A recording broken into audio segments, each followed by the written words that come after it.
go again. Here we go! Nope. Hey, bro, watch your jet. Watch your jet, bro. Watch your jet! Two-star Goku uniform! NANI?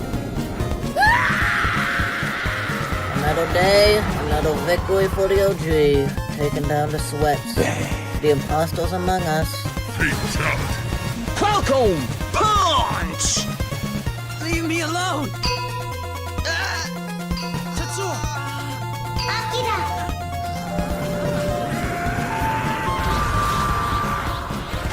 We will unite. We will stand together.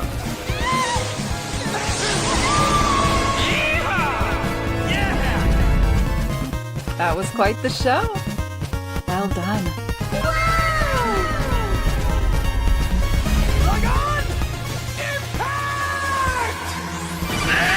This is it, baby. Hold me. Welcome. Absolute pleasure to have you all here. We don't know where Tomak is. If anyone knows where Tomak is, please tell him we're worried sick about him. ABF, how are you doing? Good. I'm pulling out an ad right now for cartons of milk to find Tomak. I know. And ads looking for a VTuber artist. Maybe. We were talking about VTubers before the show, and it ended with APF wanting to get a VTuber model, and I kind of love it. Yeah, I mean, you know how like I have all these different funny PNGs? Like, what if I made it more animated? That'd be fun. Yeah. Let's see. Iron Mouse and Nanners did like really like crappily drawn worms, and they're like the most hilarious things ever. So I can basically you just have like essentially a worm head. I assume you would just want a finger. Yeah, finger. Probably something on top like a hat, so it looks like a penis. You know. True. Yeah, basically just you need to go like the burnt peanut route. All right, that's his name, right? Burnt peanut. Probably, yeah. Yeah, because he essentially is just the peanut version. I hate that face though. The like I know, realistic eyes and mouth. Like it's. But that's what. But have you seen ABF's avatar? That is literally what it is. That's what happens when YouTubers go mainstream, Hayden. You're ruining it, Hayden. You need to gatekeep him right now so he doesn't spoil your thing. It's so hard to gatekeep and try to push something to become mainstream. Yeah, it is. I want it to be more popular. Tightrope here, only with the exact right people. But also, I want everyone to love it, but only the exact right people who will appreciate it exactly the way I appreciate it. Speaking of, Hayden, appreciate you. How you doing, buddy? Doing good. Apparently going to be in a one of Leon's videos sometime soon where I'm going to get felted in the comments because a bunch of normies are going to claim that VTubing is mainstream when it is in fact not yet. Wait, I would think I get a model. I thought the normies. I know ABF. It's like when your parent starts doing the thing you're into and it's not cool anymore. ABF's going to get a VTuber model and Hayden's not going to like VTubers anymore. Now, but to what ABF was saying, like that's the reason that I got a model, like being a fan of VTubers. And then, you know, whenever I'm at work, obviously I can't be on screen. So I was using just a PNG for a while, just my little profile picture. And I was like, fuck it. I want something that can move and kind of express a little bit and show some interaction. So yeah, but isn't that a little bit like me making fun of furries? Like you're not a real furry if you haven't paid $20,000 for a furry outfit, you know? Well, that's my question. So Tech Rat, he just has the PNG of the rat, but he has the mouth and the eyes move. Does he count as a VTuber?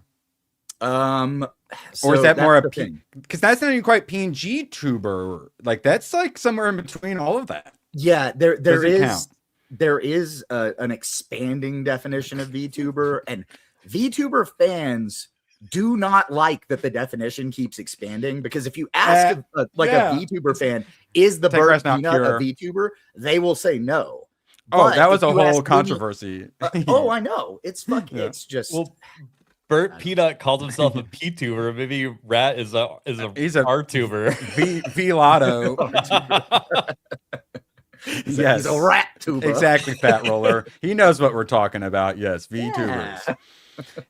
I want to say it's not a weird sex thing, but Hayden, we all know it's a little bit of weird sex thing. It can definitely have some weird sex. What isn't? Yeah, Melody, right? Is that her name? Mel? Yeah. She has fun side hustles. Yeah, Project Melody. There's Project Melody. That's the one. yeah, Yeah, she's really Fifi. funny. There's a couple. She of also them. just has some interesting side income. Speaking There's- of there's my quite interesting side income, Sebrew for 2. I'll be a VTuber sometime soon. I'll have no arms. Oh my god, yeah. Hey, well, ABFs. Is that from diabetes? No, that's feet. But Oh. yeah, like, wait, imagine if we gave arm. Yeah, please don't VTubers have add arm to you. atrophy. Okay, our arms are just dead. It's like when you stay in space too long and you don't use your legs enough. Mm-hmm. Yeah. Atrophy. All right, so I will actually for Sebrew, we're actually gonna play a Hayden clip because it's fun. And Hayden, after discovering the button, that makes him actually wave. No, do it.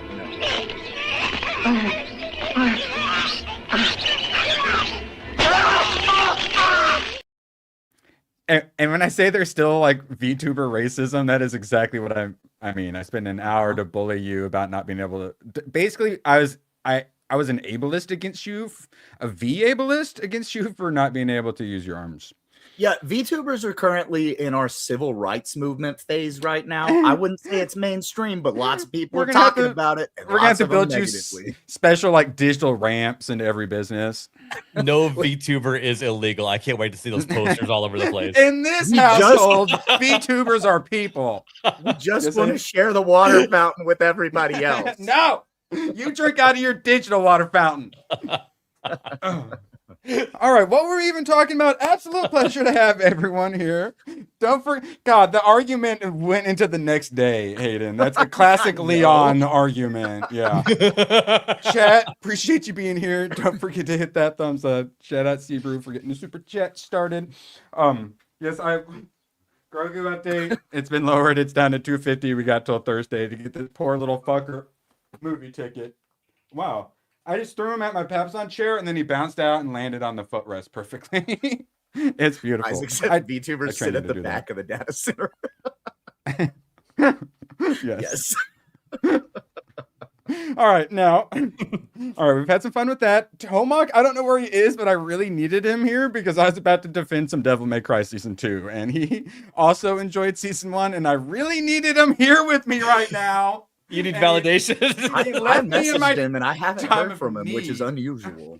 I know. I hope he's good. Hopefully it's just like his internet's out or something momentarily. Yeah. So, Devil May Cry, I did not mind Season 1, and I even suggested that TechRat might actually enjoy it as well, especially since he's still kind of newish to anime. So, Devil May Cry, same guys did the Castlevania anime on Netflix. So, very good, like little middle ground, get Westerners interested in anime, which some would argue is bad and not proper gatekeeping. But, and everyone wants to hate on Adi Shankar. I get it. First off, the art and animation in Season 1 was fantastic. Character stuff was fine, story was fine, and there was a bit of wokeness. But overall, I quite enjoyed it. Mostly because the action scenes and the art and animation is fantastic in those.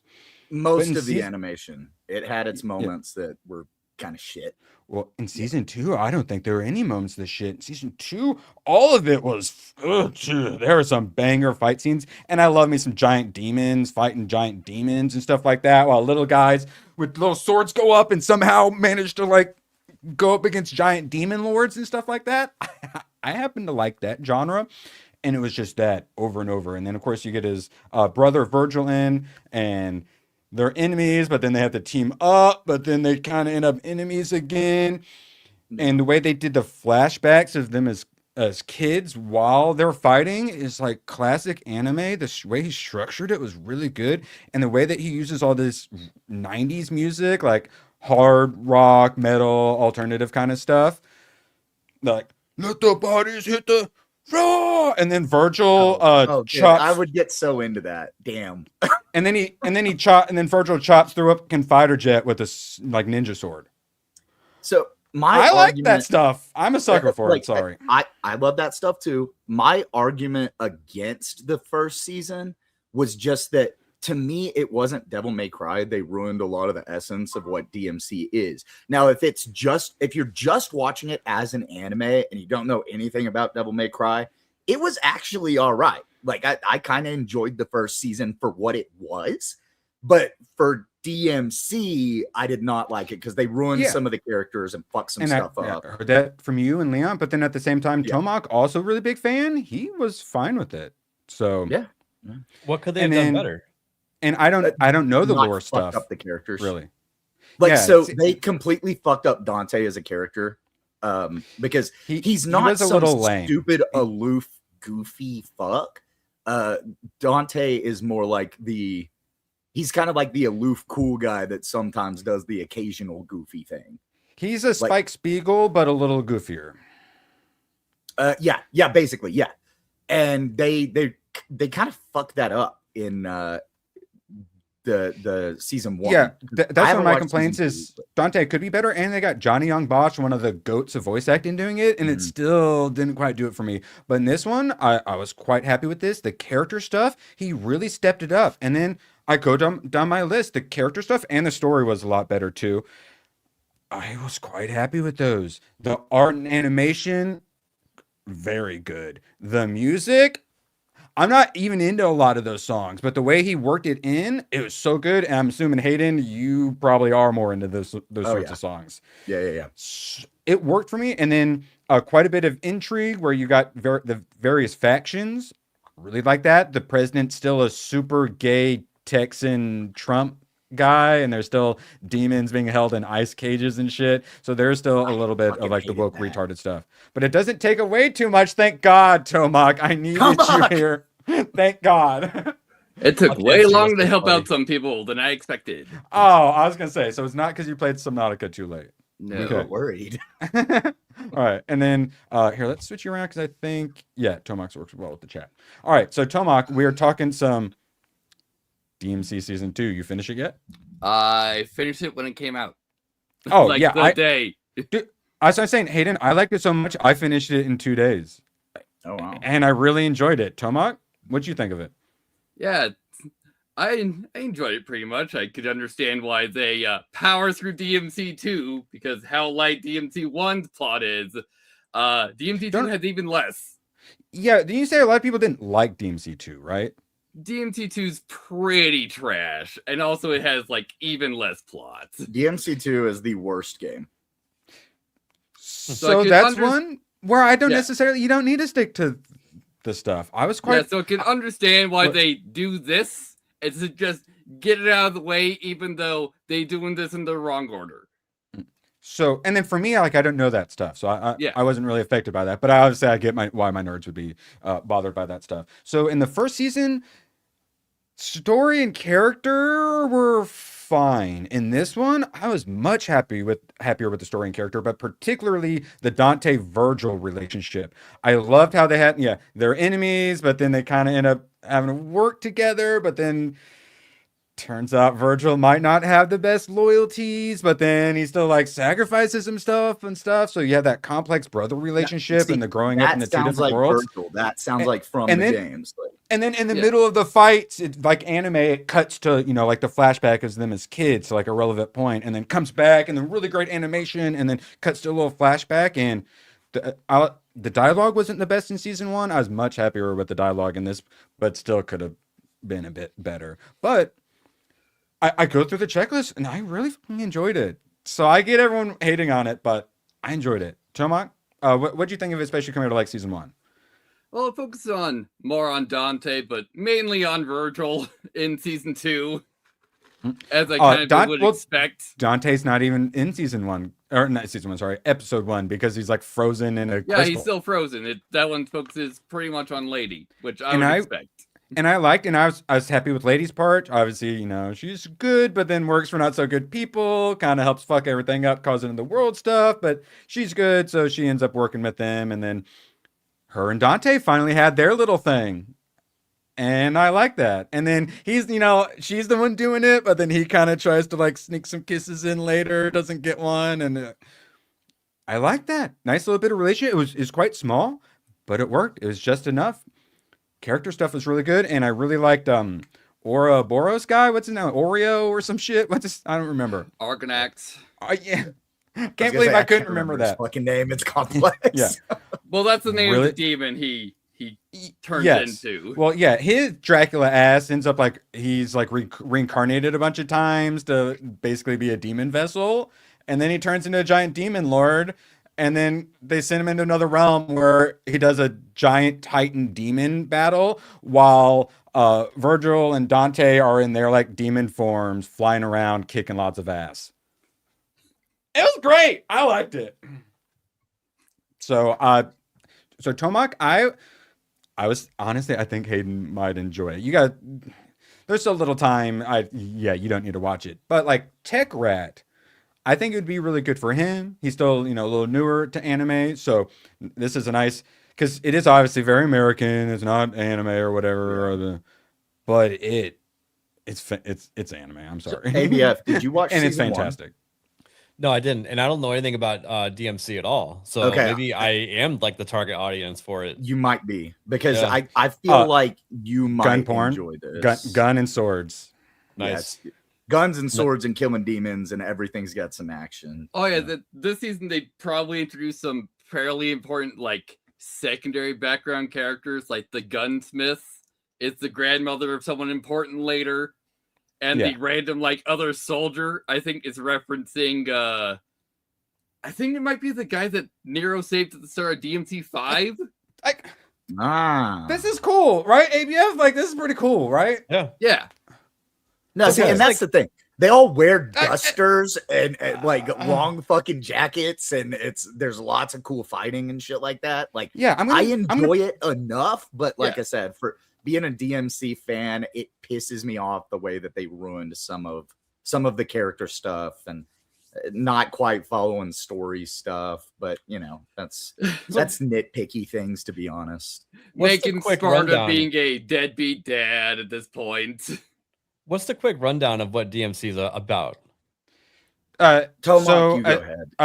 Well, I'll just knock it out really quick. Okay. So, essentially, demon lord guy falls in love with a human woman, and then he ends up betraying the demons by closing like the portal to the realm, so that way demons can't fuck with humans. So a lot of it is trying to like open up that big ass portal so demons can invade and take over our dimension too. Okay. So like they're half breeds essentially, and then his brother Virgil though got raised in hell or what they have some name for it. I forget what it is. Yeah. So he's he's basically a demon hunter, and then his brother is essentially a demon, and so that's not really season one. Season one, a lot of it's this rabbit dude is going around like killing people or something, and it ends up just being a trick to get the Trump analogy to open up like a portal to hell to send troops to like start Armageddon. Invade Iran. A Trump analogy or just a president analogy? Well, you had like the demons and ice. No, it's definitely like a Trump cages thing. and stuff. Or I just saw some people saying for the the president show. was a Trump analogy. And But is it specifically that? Oh, yeah. It's supposed to be us, and then he's super lispy too, implying that like conservatives are gay, which they love projecting onto us. Well, you're not selling it.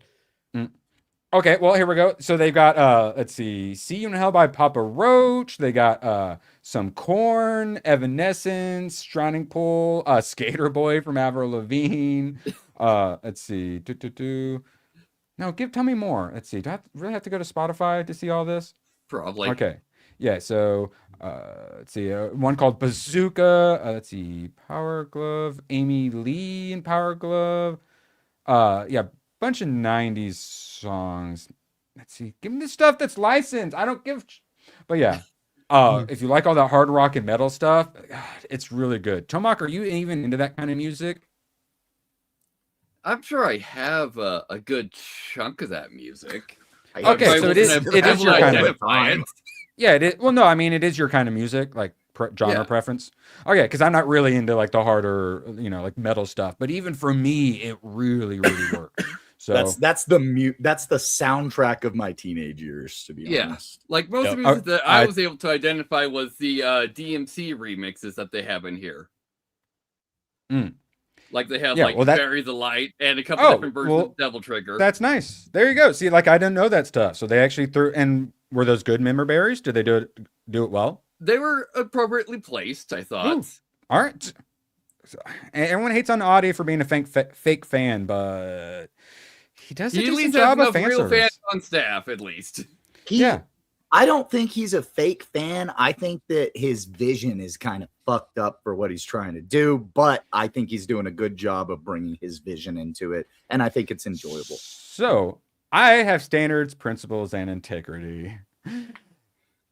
The little white blonde girl got turned into the exact moratorium. Oh my god. I have every reason to hate this and say it's terrible just on this. I even hate the color of her hair clips because those two colors together look like something I don't like. So now here's the thing. This little girl from the other DMC anime is annoying as fuck. I hate her so much. And one of the reasons I have trouble recommending it is because Dante hits on her in the first like 5 minutes. He drops the, oh, when you get older, like we'll go on a date thing. It's like, but it's a and joke. then like I know, but it's not. It's fucking weird. And then and I'm like, and then 5 minutes later, a dude gets on a train and also does a weird, creepy hit on her thing. I'm like, that's. And then she's so fucking annoying and insufferable. I hated her. This girl was actually really likable. Like Tomak, what did you think of this character? I assume this is a new. Oh wait, no. Yeah, This is the blonde girl, but swapped, right? She and her grandfather are a new character. Okay. Okay, because I didn't mind her. I say I've got my moratorium, but I also have my standards, principles, and integrity. And she was a likable character. Yeah, a she's very good. minor character as well. She helped out Virgil when they both get captured. Yeah, she's basically there'll be like the little kid that the soldier has to protect while fighting, kind of a trope. Yeah. And she worked. Like, I hate the whiny little girl characters in anime, and she wasn't at all. So I have every reason to hate her and to hate the show because of her, but I have the integrity to say she was actually a likable character. And yeah, I recommend it. I get everyone hating it, but I've really enjoyed both seasons, and I'm looking forward to a third season, which I think it will get. So, all right, on that, I guess I'll watch it. Dude, even just like. Just throw it on the side monitor, and whenever a fight starts, just start watching it. That's what I did a lot of. I am awful at side monitoring things because that's always YouTube for me. Okay. Well, I watch YouTube 24/7. Oh, yeah, I know. I'm with you. That's what I would do if I didn't have literal homework of all the stuff I have to watch. Yeah. Yeah. Like sometimes I'm like, I don't feel like doing homework. I'm just throwing on a random YouTube video. That was it. Yeah. No, that wasn't the first episode. I remember. All you need is kill. I was so excited to see this in theaters, and it sadly did not come to my theaters. It was finally on demand. It was only $6 to rent too. This is The Edge of Tomorrow. Was based on a manga. All you need is kill. This is an anime adaptation of it. That's very different from the manga as well, which honestly I'm fine with. This is one where, the main character in that is a boy. This one's a girl. Oh no, gender swap. Horrible, horrible. I have to hate it. But it's anime, so honestly, I don't mind. I'm always I'll give it a chance kind of guy in that situation because they do female characters so much better. But it ends up not just being her that is reliving each day. It's also a boy reliving each day. So instead of being the one where Rita gets stuck in the loop and then gets out of it, and then the guy ends up getting stuck in that loop, so then they end up teaming up, but it's just him stuck in the loop, they're both stuck in the loop. They both reset. And she has some days where she doesn't die but gets reset. She's like, what? And it ends up with, if he dies, she gets reset. They get reset. So that was new. I like that. And it added an extra dynamic that I really enjoyed.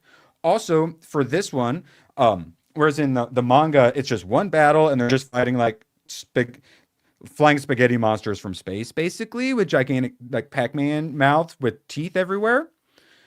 And that's basically it, just one battle. But in this, there is like a big mother brain, and it's a giant tree, like bacteria fungus thing that sends weird little flower creatures.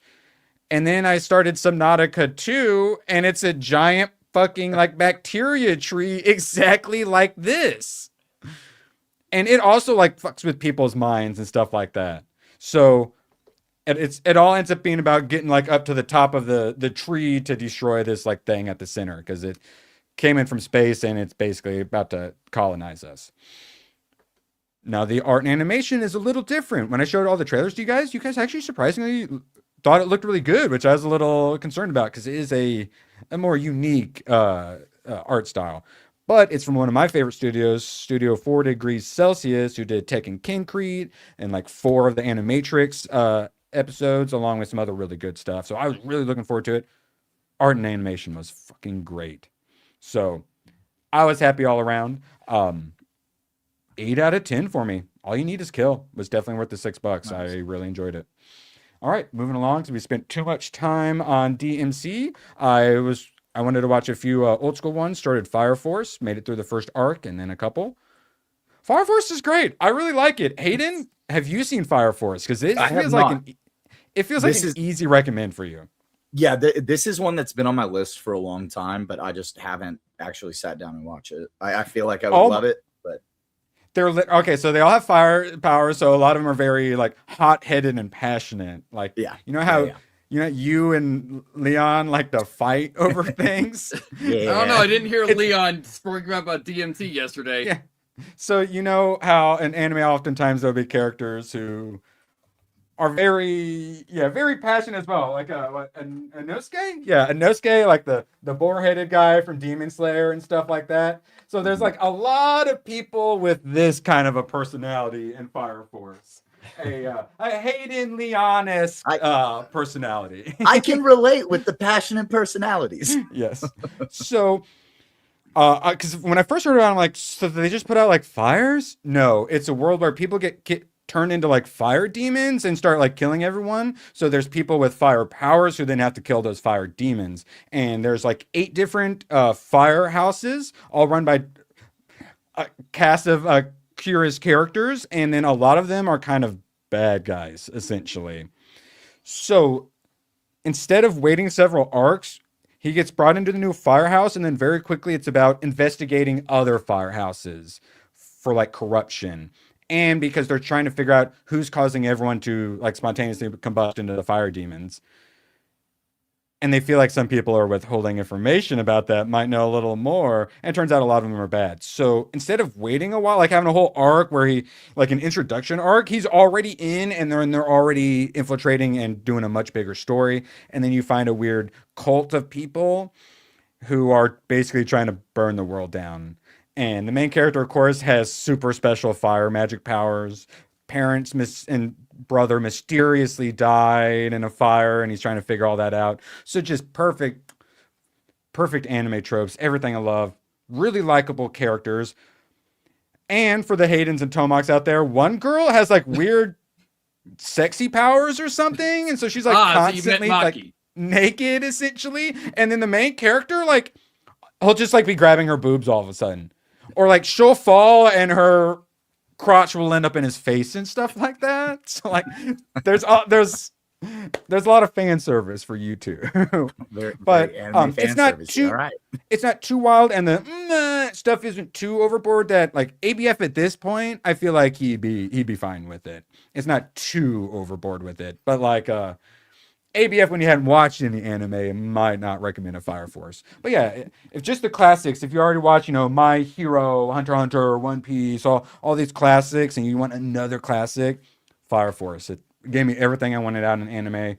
Very happy with it. That's one I definitely want to go back to in the future. All right, let's so it's at least not just watch Promare. Wait, what? Don't just. It's Promare. At least not just watch Promare again. Because that's another fire anime. It is similar. Yeah, honestly, I do recommend Promare to anyone who haven't seen it. And it's just a movie, so you don't have to watch 100 episodes. Now, one webtoon I'm looking forward to, Omniscient Reader's Viewpoint. Super popular, and just like all of these, the main character is just Jinyu. So he's like the last fan of some like webtoon or something like that, and then ends up the webtoon predicted the future. So now like the end of the world's happening and he knows everything that's going to happen.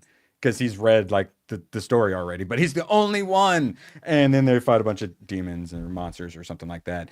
And inevitably, looks like going to be premiering 2027 for an anime. So for those of you who enjoy all these Korean and like Chinese incredibly well animated like webtoons, looks like we're getting another. Fuck yeah.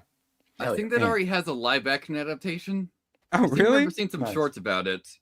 I'm all for it. This is, yes, like these webtoons and stuff are so good, and the light novels, yeah, keep minding those, please. New animes in the works from the creator of Akira, the actual like mangaka, like manga creator, has his own anime studio now, Oval Gear. Nice. And announced that he is working on his own anime. So, fuck yeah, looking forward to that. And then I think I've still got my copy of Akira out in my truck. Nice. I've got like a couple of video games and like books and movies that I like always keep in the truck just in case. Mm-hmm. And I think Akira is one of them that's in the truck. Nice. Well, yeah, and yeah, it's good. The manga is so good. I love the movie, but the manga, there's just so much more to it. All right, so we have another Pokemon one. This one, Isaac, you still in chat? Isaac, I hope you're here. I got this one for you. Oh, it's Isaac's birthday today, by the way. Perfect. People, start telling us when you have birthdays coming up so we don't feel like assholes. He did on Twitter last night. Okay. Yeah. God damn it. All right.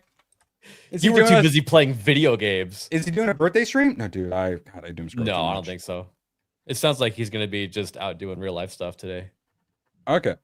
Yeah. All right, which means send birthday gifties on Monday. Wait, what, Ed? I said real life. Pathetic. Oh, gross. Ew.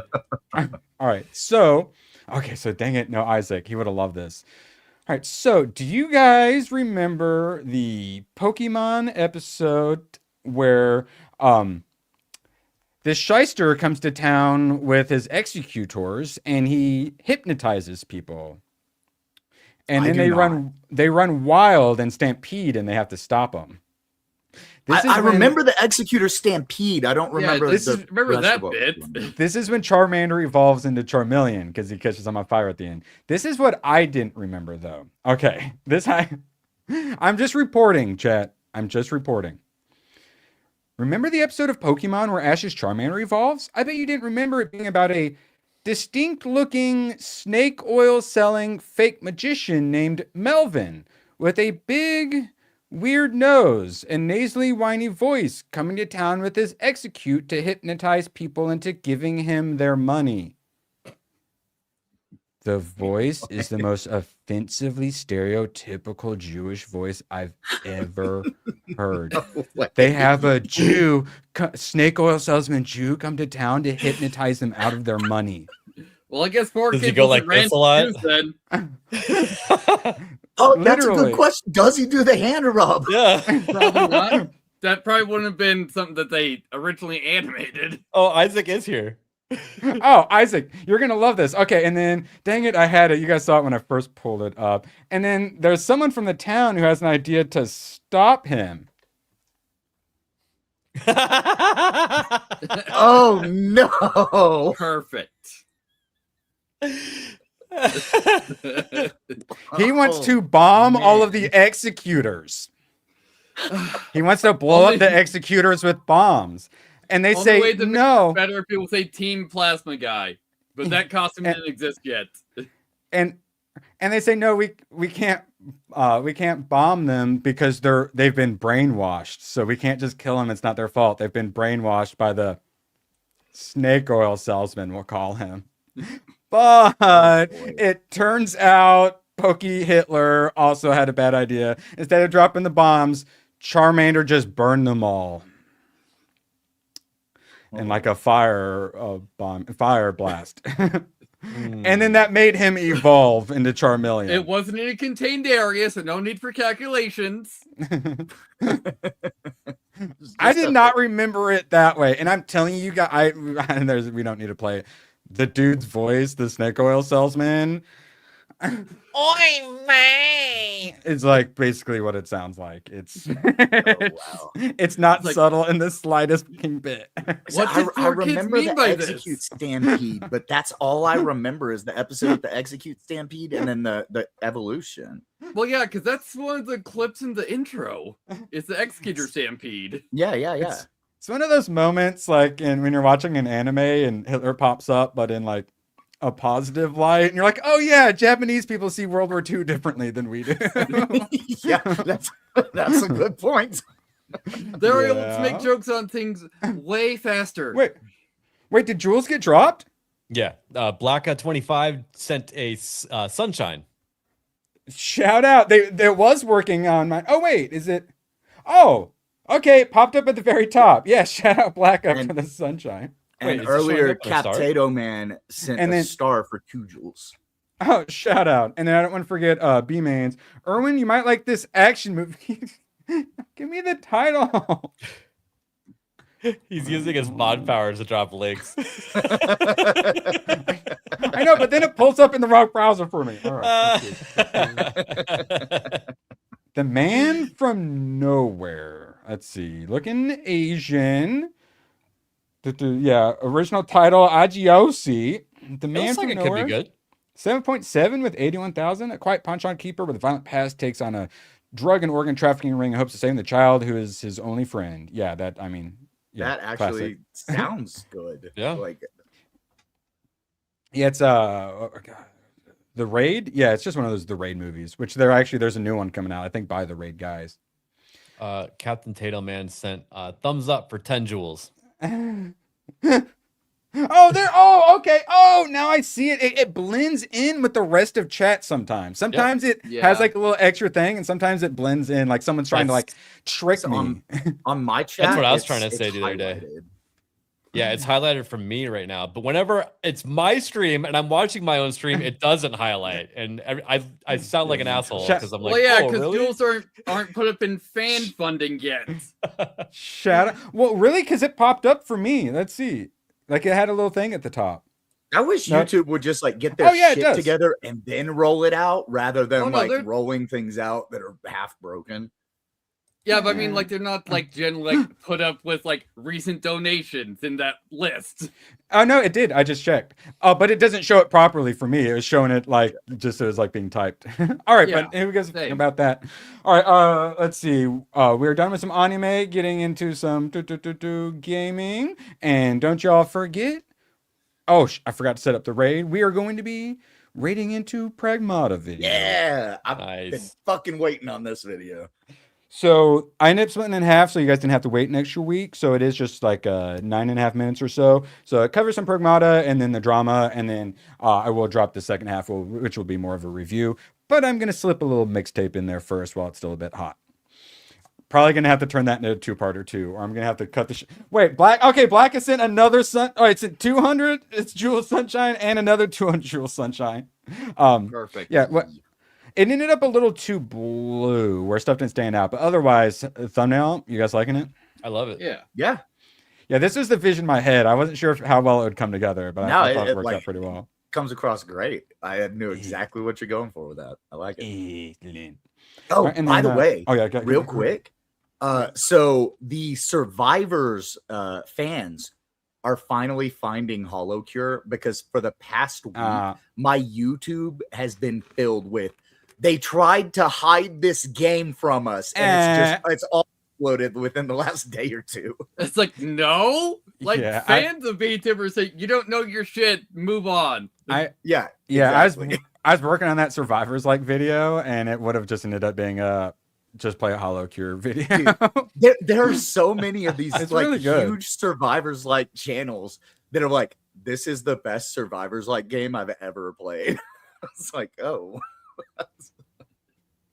What are And the you oranges cannot mean? even send them money. Oh, really? Yeah, so good and free. So, speaking of Grogu, blah, blah, blah, money. Okay, now moving along to video games. Don't forget to hit that thumbs up as well. Also, yeah, who cares about Grogu seeing it? I'll show you boobs. How about that? I'll show you hips, even better. Look at them thighs. We'd Alright, be banned on moving along. Twitch. Boo, boo, boo, boo. Oh, Yeah, Twitch. Now, we got a little fun before we get balls deep. Oh, you're a gamer? Name an edutainment game you played as a kid. I definitely... Operation Neptune. Operation Neptune. What kind of one was that? You're Typing? in a sub, and that's math is what you're Math. mainly dealing with. Yeah, It's one of those various learning company games. I was in the smart kid classes, and a lot of that was taking quizzes so the government could figure out whether or not they needed to capture us and bring us into their elite system to enslave I was everyone. there too.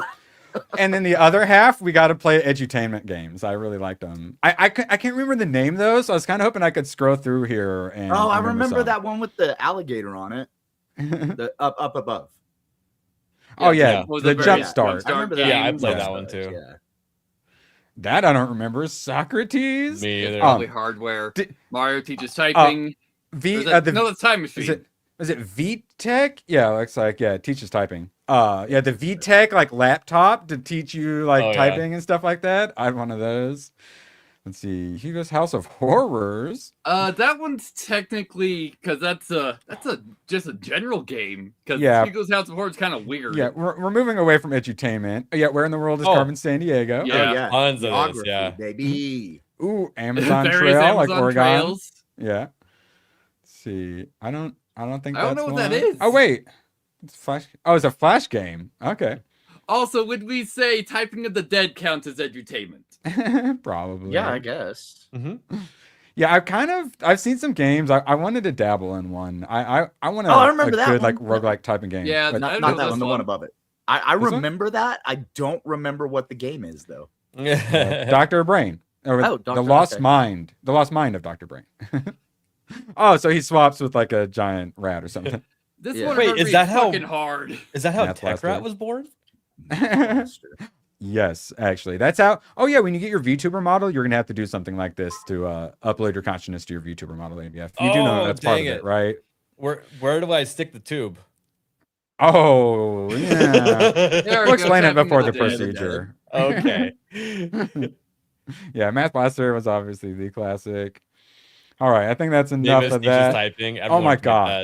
that. I think I may be the only person that didn't play that one. It's- Mario is missing. I hated this game as a kid. I couldn't understand it. It was the worst game, and my grandma had it. And like I would occasionally just forget how terrible it was and try playing it again. Wait, Math Rescue? Wait, Word Rescue? Okay, these. I think I played these. Wow, Yeah. I remember my- Word Rescue. my brain just got tickled a little bit. Eh. Yeah.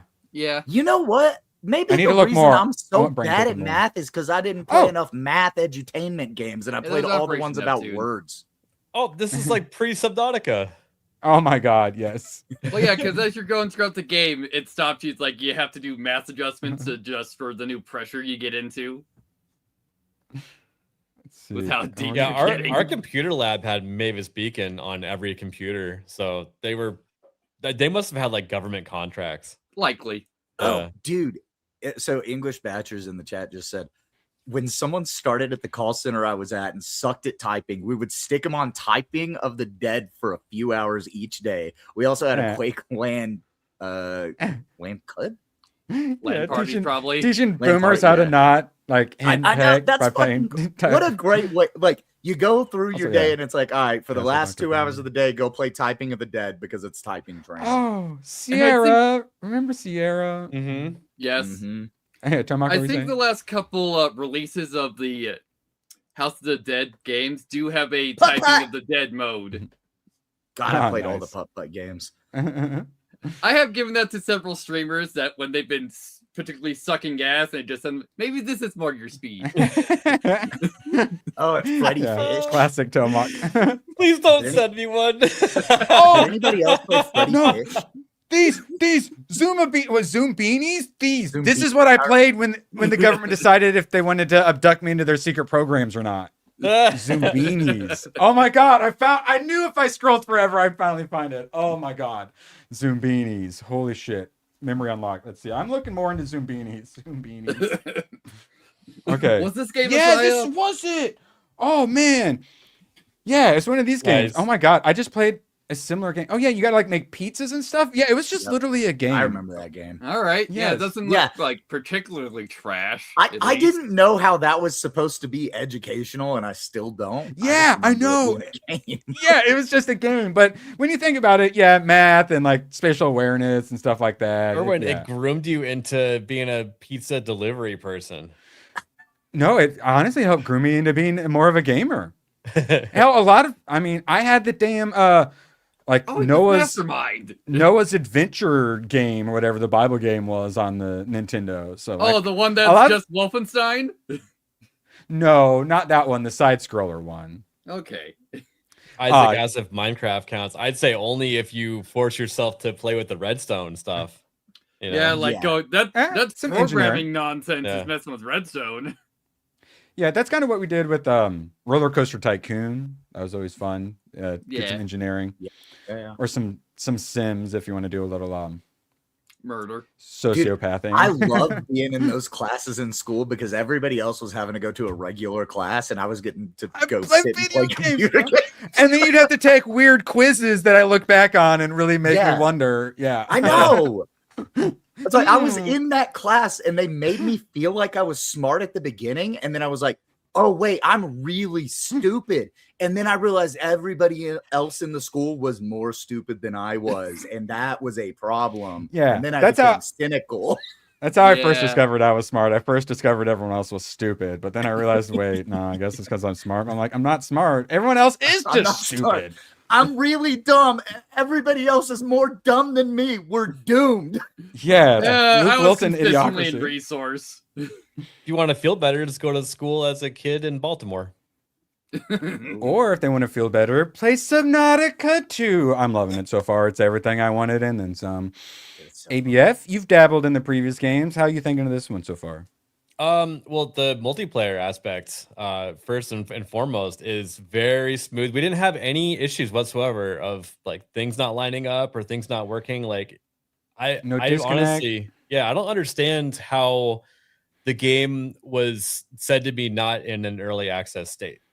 It's very smooth. That's what caused all the problems because it clearly was, and they didn't want to give them the bonus. Yeah, it was just so they didn't. What was it? 250 mil. It was a very large bonus. I think it was like 600 million. Oh wait, no, I think it was 300 million. Yeah, it was something like that. It was. Yeah, I think it was right in that. Just when I heard the number, like, oh, that's why you're not fulfilling your contract.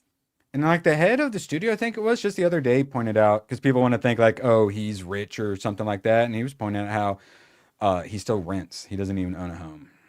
So it's like, yeah, a lot. And that was his whole thing was he actually was sharing it with the team.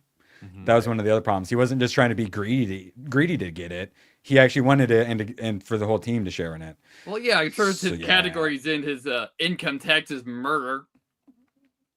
Oh, well, yeah. We don't have time to talk about how taxes are theft. Very positive at 93%, 21,000 reviews. It came out 2 days ago. That last picture there, 21,000. I can't wait to set up the base with a moon pool like that. That looks so cool. Guess what I've got? So one thing I liked, so you have like the rooms where you build like the little square room. And then normally you'd have to like connect a hallway and then connect one. What's cool about this is you can just build out the side a bit or build out one end and it actually builds itself out really well. And there's a new movement feature to where you can just click on things and move them around, where it used to be you'd have to deconstruct them and then like you'd run out of space, and then now you can actually craft stuff when it's just in your lockers. Yeah, I like. You'd have to get every single thing and go through exactly whatever to get it and build. It's so much better building these bases. I'm in such a bad habit of looking at what I need and then going to the locker and getting it and putting it in my inventory. I know. I'm still a bad boy. And then I forget, oh no, I can just construct things. And you can even do it with the portable chests that you can find and like carry around. Because I carried a bunch of those to the survival pod whenever I was still in it, so that I would have more storage space. And you can still construct out of those as well, which is fucking awesome. Yeah, and huge a lot of a lot of survival games, people will mod so that you can just pull from storage, and Yeah, they just that's one of them decided I'd recommend for the first this is a one. quality of life that just needs to be built into the game, and I'm all for that. Already a bunch of 11-hour quality of life stuff. complete time if you're just running through the story, maybe. But like whenever you just go off and explore things, what's great is one of the first like mission things that you find. Well, I guess maybe not one of the first, but a little bit into it, you find one of the things where they're like, she says, you may be the last human in the universe. Do the most human thing you can. Find something interesting and go explore it.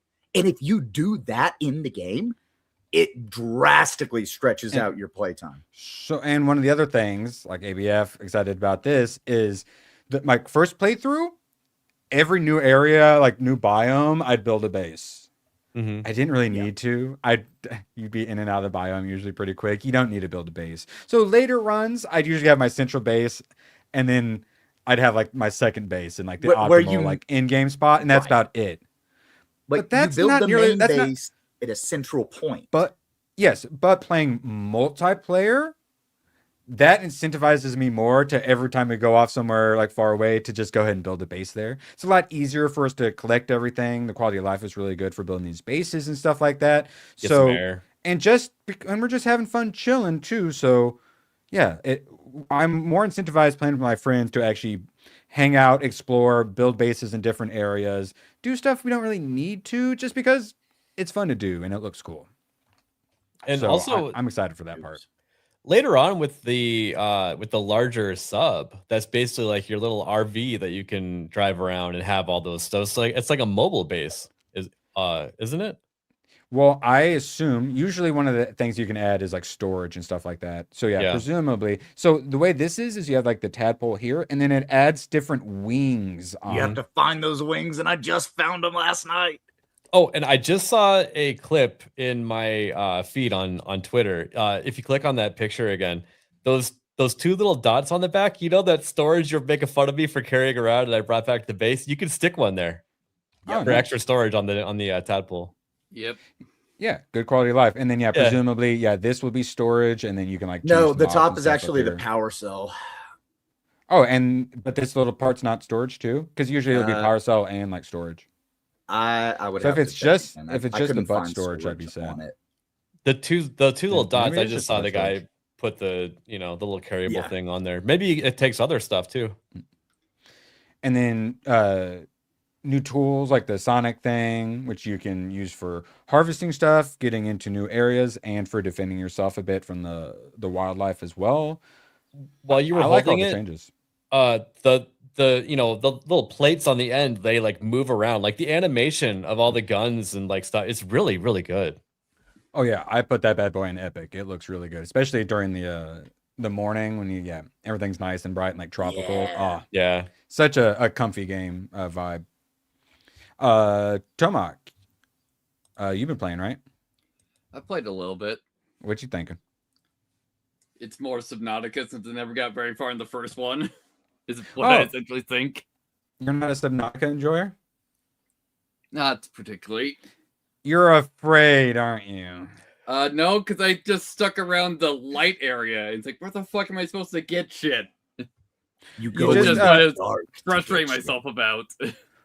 Yeah, finding like the silver and lead at first is difficult, but what's nice is once one person knows where it is, then like me and ABF, we got farther than where I was. I played for like, I probably played for like 2.5, 3 hours or something on mine, and we are farther, or just almost as far as in an hour and 40 minutes or something like that.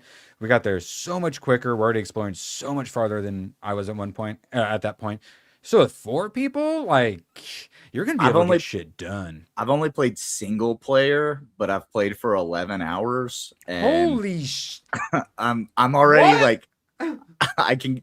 The volcanic area was where I found the wing upgrade for the. Oh, nice. Yeah, so we got to the point where the angel core or whatever, we got to go open that. We just got the sonic generator, so now we got to go use it to open up that, and then that will make it so we can go into the hot environment. Yep. Yep. All right, And let's also, see. like the progression seems faster with more people too, because whenever you would Way faster. scan one of those things, it would count for me also, and vice versa.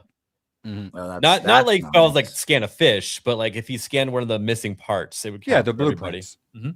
Yeah, which is Okay. nice. But then we found out that the little like med bed or whatever thing that you click on that gives you like Biobeds. extra bio beds. Apparently, we have to all click on those. So, okay, that part's here's the messed up thing. I played for 11 hours, right?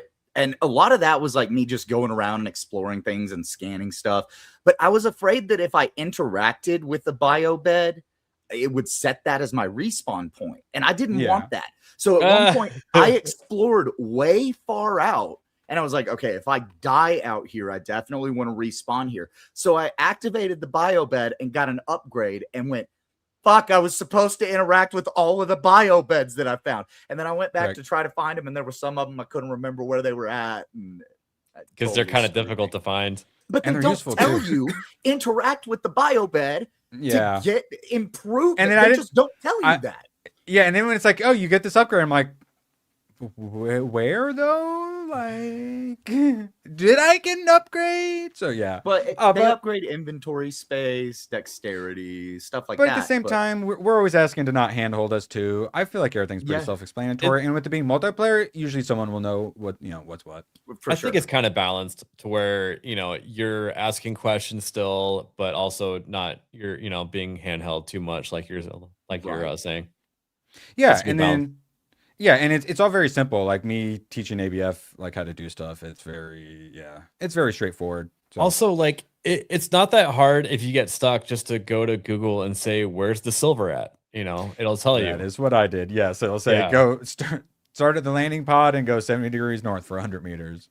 I mean, games used to be so difficult back in the day that people would pick up a guide and stuff like that. Like we already have that at our fingertips. As a youngster, you think I'm gonna play Final Fantasy 9 without a strategy guide? You crazy? I Yeah. mean, I've the still strategy got guide my was kind of Morrowind guide. garbage for 9. Oh, Even how dare you for- besmirch Brady or whoever it was? I'm Maybe. besmirching play online because the FF9 guy was just a bunch of fucking codes. Oh, that was Well- that was a problem. It's like if you'd like to know more, get on the internet. I'm like, I have got dial-up, you fucker. So Yeah. ABF, were you about to say something? Oh yeah, I was gonna say, like, even back in the day, I used to pick up I think it was like Game Informer, or maybe it was something else, just for Gran Turismo. Because Gran Turismo actually had some strategy on how to beat certain, championships and circuits and stuff like that. Yeah. I was a Get your- Prima Games Get your guide license guy. to bronze level so you can move on. Well, no, like one of the things I never knew was use pit strategy to beat a certain course. And it was just a simple oval track, but if you put the shitty tires on, you're slower, but you're pitting less, so you still beat them in the end, type of thing. I remember that being one of the strats, and I was like, damn, I never would have thought of that. Yeah. And then the people who used to do that for us decided they cared more about politics, and then they destroyed their entire industry. Yeah, correct. Geniuses. Subnautica 2, 467 peak. That was like right after it came out too. Still 24-hour peak, 372. Very respectable for early access game. Extremely Somehow healthy. didn't crash Steam on launch. And 2 million copies sold in 12 hours. Damn. Well, Tomac, the way that they didn't crash Steam on launch is they did the smart game dev thing and allowed you to preload. Yeah, they had pre-orders available. Pre-order, preload. Which is why I like pre-ordering. And I did it the day before, which I think did is too. appropriate. That's the accepted way to do it, right, ABF? Yeah. Oh. So yeah, that's $60 million in sales. Wow. I mean, they got a tiny bit less out of us because we got the bundle deal, but it's around 60 million. Yeah, let's go. And yeah, it's still early access now, and this is with it being on Game Pass as well. Oh yeah, so So- yeah, they probably have some Game Pass money, and then once they get to 1.0, they'll release DLC for it, and I think the game's got a pretty healthy future. I did too. I'm not sure if they'll do DLC. Oh, None of really? The others have. Oh, okay. Well, Below Um, Zero was DLC at some point. It's a separate game. Yeah. Yeah, Technically. you can pretend it's DLC, but yeah. Yeah, I mean, in don't think- development, it was DLC at some point, but it was. I got think you too might be right large. on that. Yeah, almost. Yeah. They were developing I- it as DLC and then just turned it into its own game. Yeah. Well, that's the thing though, is like we are getting DLC. It's just called early access. Yeah. Yep. Yeah, they're going to expand the game. And someone in chat, I think it was TechRat said there's like 11 hours in this $30 that you're paying, and then you'll be able to play more later. And this is perfect. Like Erwin's always pointing out for us, because we can play a little bit, and then when they do the update, we'll play it again on stream for you guys. And you've got your solo save and your multiplayer save, so you got two games going on at the same time generally. But also, if not again, more. that 11 hours is if you're just like running through the story, not just going off and exploring things, which is what I did for several hours and how I found a lot of the stuff I found. But is there a conclusion to the story? Like you getting off the planet, or okay? Because normally they end with you getting off the planet. I assume that that's not included in the current state. Because normally, they didn't have those previously in the early accesses till the very end. All right, so for updates, next one they're doing quality of life updates for biomods, blind counters, regs, vehicle docking and fab, PDA databank, voice logs, more passive biomod slots. We already have a bunch. Yeah, there's a ton of them. Storage cache and sprint. There you go. Game doesn't have sprint yet. Yeah, that's the one thing that's been missing. Well, I was telling Erwin keep that pressing the sprint button. The biomod to swim faster is shift, which is typically sprint. So I'm like, that's the sprint for swimming. But Erwin pointed out, he's like, there's not even a keybind for sprint yet. So yeah, like you can't change. Well, no, there is one for sprint. It's dash. There's not one for dash. Okay. Because sometimes they'll let you change things, but certain ones they will just say no. And that was one apparently because it's got its own little like special icon and cooldown. So apparently that one, shift only. As a ESDF enjoyer, yes, even if you can change it, sometimes certain ones they just say nah, you don't get to change that. And then major expansion updates in the future: expand the world, new biomes, new creatures, resources, tools, vehicle. Next chapter of the stories. That's so the big one, yeah. I can't help but think then it's not actually finished. You presumably don't end like with the actual ending, is my guess. Yeah. So if it actually ends up being like a 15-20 hour game for $30, that's really good. Like I said, I'm 11 hours in, and I don't think I'm anywhere close to the end of it because I just got the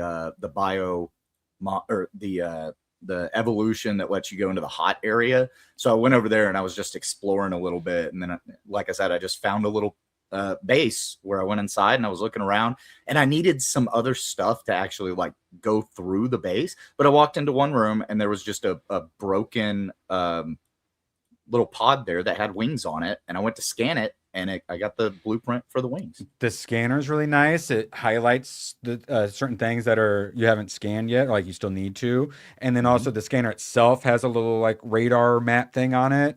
Just a little stuff like that's been really, really nice improvements. Hell, like originally, like Subnautica 1 until they added the way like basically added the Subnautica 2 or Subnautica Below Zero update. You can even pin your damn recipes in that game.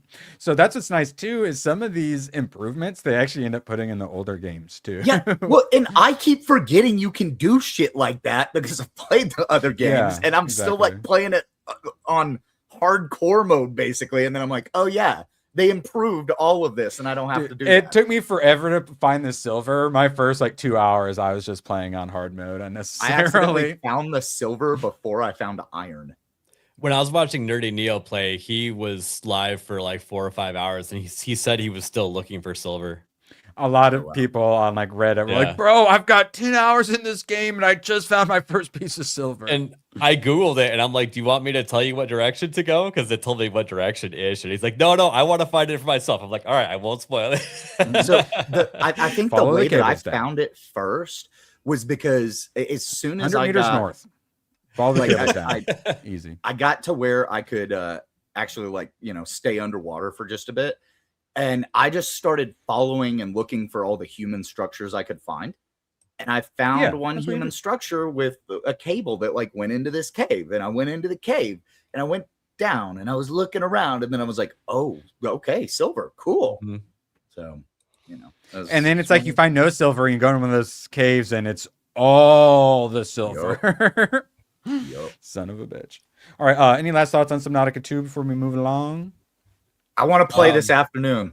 I know, God, I don't want to wait till tonight, but yeah, we'll discuss that after the stream. But yeah, for those interested, we should be playing on ABF Gaming sometime today.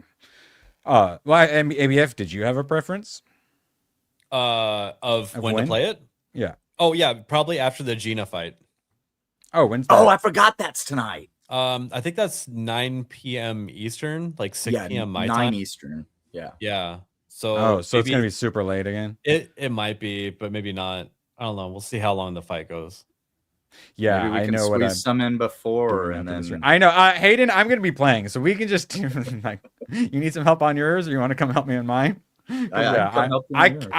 I'm playing sometime before late tonight though. All right, we'll discuss that. Okay. Next though, we have to discuss Mixtape. I played it twice.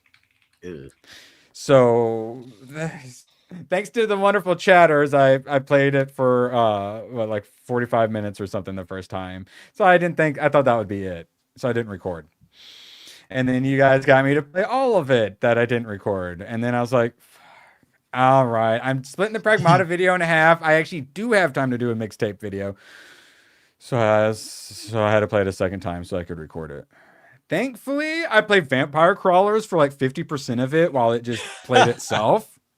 But yeah, I ended up having to play it twice. It's not a 2 out of 10. I think I'm going to I might change it in my review, but currently I've got it at like a 4.5 or something like that. That seems fair. I like a lot of the mini games. Everyone wants to hate on them, but a lot of them are actually pretty fun. It's completely made in a lot of ways. Like, God, if they just had better writers, it could have been a good game. A lot of people just don't know narrative games, and they haven't been introduced to the world of games that aren't really games. So they see them for the first time, and I get the hating on them. Oh, not real games. I get it. But I think they deserve to exist. Yeah, and also people that aren't good at games can enjoy them and enjoy the story and stuff like that too. And that's perfectly fine. I think where a lot of people have this disconnect is that they have a knee-jerk reaction to the game getting a 10 out of 10.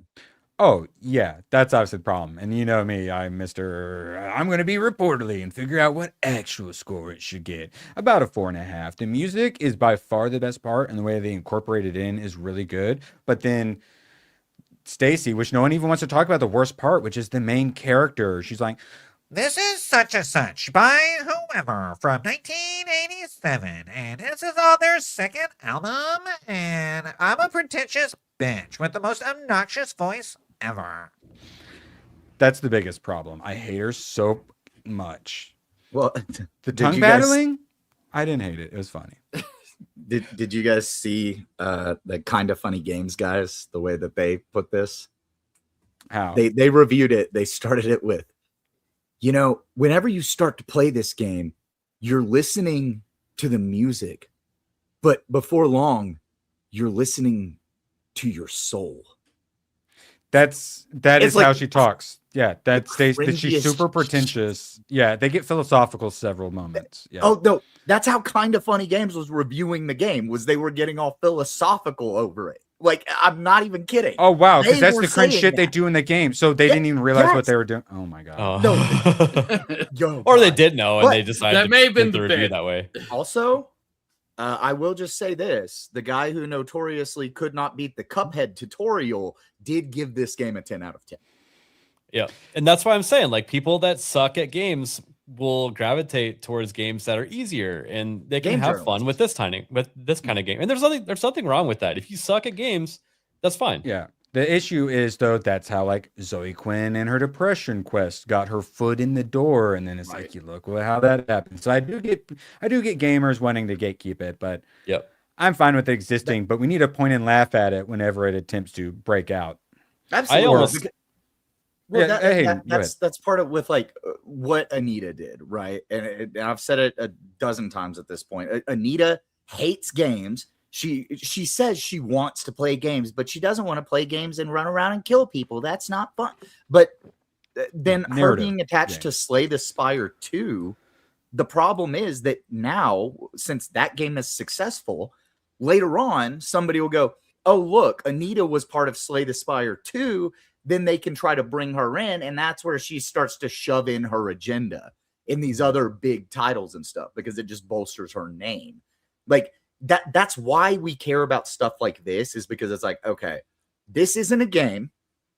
I mean, it's a game, but this ain't no Milton Bradley shit. Like the problem is you get other people that come in and they go, no, I really like this game. Why are these other games so hard? Why can't you be more like Mixtape? And then game developers fuck up their games because you have other people that don't know how to play games or whatever coming in and saying they demand it be changed. And that's one of the problems that we have with stuff like this. And that's a great point, because I was just going to say, like, I almost want to play Mixtape for myself on stream and then go back to back with it with like Dispatch or Tales from the Borderlands or something like that. That way people can see what a real narrative game should be compared to. Yes. I played Dispatch, and then I played Dustborn, and then I played Mixtape. It is no Dustborn, guys. Like, I get being, all fired up about it and whatnot. It is no Dustborn. Far more competent. So I know Dustborn is so much better. Yeah, exactly. Yeah, but if we just rage out without being able to say that, people the nuance stop points listening are important quite to as much. bring up, like, for sure. Sebrew for 2. It's more on how it's funded and presented. Bridge. Yes, I didn't. So yeah, I got money from Victorian government, similar to like a lot of these do, the Australian government, and then I obviously got money from Annapurna as well, which is run by Megan Ellison of the Ellison family that all the journos are supposed to hate. But they forgot to hate the Ellisons because she's a LGBTQ activist, which I assume is how someone, sorry, chat's blocking it, the LGBTQ plus tag got added. If this didn't get randomly added by some random homo, I'm not sure this backlash would have been the same, because it was, IGN gave this a 10 out of 10. That itself is already ridiculous. But then it's, IGN gave a 10 out of 10 to a LGBTQ teen coming of age story. And that's what really bugged us. But there's no LGBTQ LMNOP in it. Now, those are user defined, like you were saying, but the game developer or whoever lists it on Steam also has the ability to remove a tag. Yes, correct. And it was number 1, and now it's down here to 4. So, walking simulator, which we kind of almost use as a slur, is actually number 1 tag. It's not as offensive anymore after Death Stranding. Like, I've seen a bunch of walking simulators that are great. Oh, yeah. I'm an enjoyer of walking simulators. Mm-hmm. Yep. That's what I'm saying, is I felt like I was in a pretty good position to play this and judge it fairly. One of the things about the LGBTQ plus tag is that crowd will try to stick that on any game that they like to try to claim it as theirs. Whereas the other side of the aisle will stick that on any game that is absolute dog shit to keep people away from it. So it's very confusing as to, is that tag even relevant? Because oftentimes the answer is no. And if they don't take it off, we don't know what the fuck is going on. Yeah. The farthest the wokeness goes is they're wanting to go to this girl's party. She's the ethnically ambiguous, blackish, super chill, popular girl. But for this time period and in the very wide area that they're in, she would be the popular girl. Yeah. Like I was in a very white suburbs. Yeah, like the one black kid who essentially just a white guy was always in the cool kid crowd. Right. Just because where that's I went what white to people school, do. there were no black people except for one in the school the next town over, and he was always hanging out with everybody. He was just cool. Yeah. So I don't even consider that woke. And then the two girl characters end up holding hands at one point, but it's because it's their last day together, and it's very much so like a friend holding hand situation. Yeah. That's all. And then someone said that she felt like bisexual coded, which I assume means the holding hands. But no, the LGBTQ plus people see that and immediately go to sexuality. Like, they can't understand basic human emotions. It's fucking wild. Yeah, they're broken. So yeah, I'm still not sure. I'm currently writing it. I think I'm gonna have to split it in half and do a part 1. And then, yeah, I'm not sure I'm going to release it, but I really like to something next week as well. All right, we're gonna keep moving along. Appreciate you all. Sebrew, shout out. We got various rewards and wheels and Grogu's. Now, Black Jacket. This was on Game Pass. My Game Pass was about to expire, and it's a blackjack roguelite. So I decided to play this for my friend Hayden, who really enjoys some blackjack. This looks awesome. Yes, and then it's got the same exact like roguelite style Slay the Spire moving. Cool. It was just fine. Huh. It's blackjack meets like Balatro. It was fine. This may be one of the few card games I could actually see myself getting into, though, because it is centered around blackjack, which I also just found out is in Gamble with Your Friends. There's two Ooh, different I love versions of blackjack. blackjack and gamble with your friends. Nice. I like the card deck style in that game you just showed. Yeah, it's got a cool style. There's a lot I liked. It just the gameplay didn't quite get me. Also, it's a roguelike, so I died pretty early on, and like to where you can't do anything. And sometimes that's a little frustrating. So Yeah. I enjoyed it and then moved along. And then ABF dropped, I assume, dad joke. ABF for 69. Nice. 69. Likely. Nice. What would, oh my God, yes. What would Al Gore name his mixtape? Algorithm. Algorithm. Algorithm. All right. Yes. See, you get on me for pre-reading it sometimes, but I have to so I can deliver it correctly. Algorithm. Yes. Well done. And then let's just go ahead and knock this one out too. Hayden wanted to get in there too. Drops 10 gifties. Oh, let's see what dirty grays he got. Breezy Comics and Collectibles, who hasn't called me Gay Pizza Boy in a while. I kind of didn't like it when he did it all the time, but now I miss being called Gay Pizza Boy. Hit Matt, hidden Isaiah, hit Death Proof Bomb. Death Proof Bomb. The Happy Plague Doctor. That sounds familiar. You also hit No Means No. You just non-consensually gifted No Means No a membership. I appreciate you guys, and I got some clips for that. You promised to limit yourself to one sweet thing per day. How many have you had so far? Like 3. Plus 3 more. How much of those peanut butter cup brownies are left?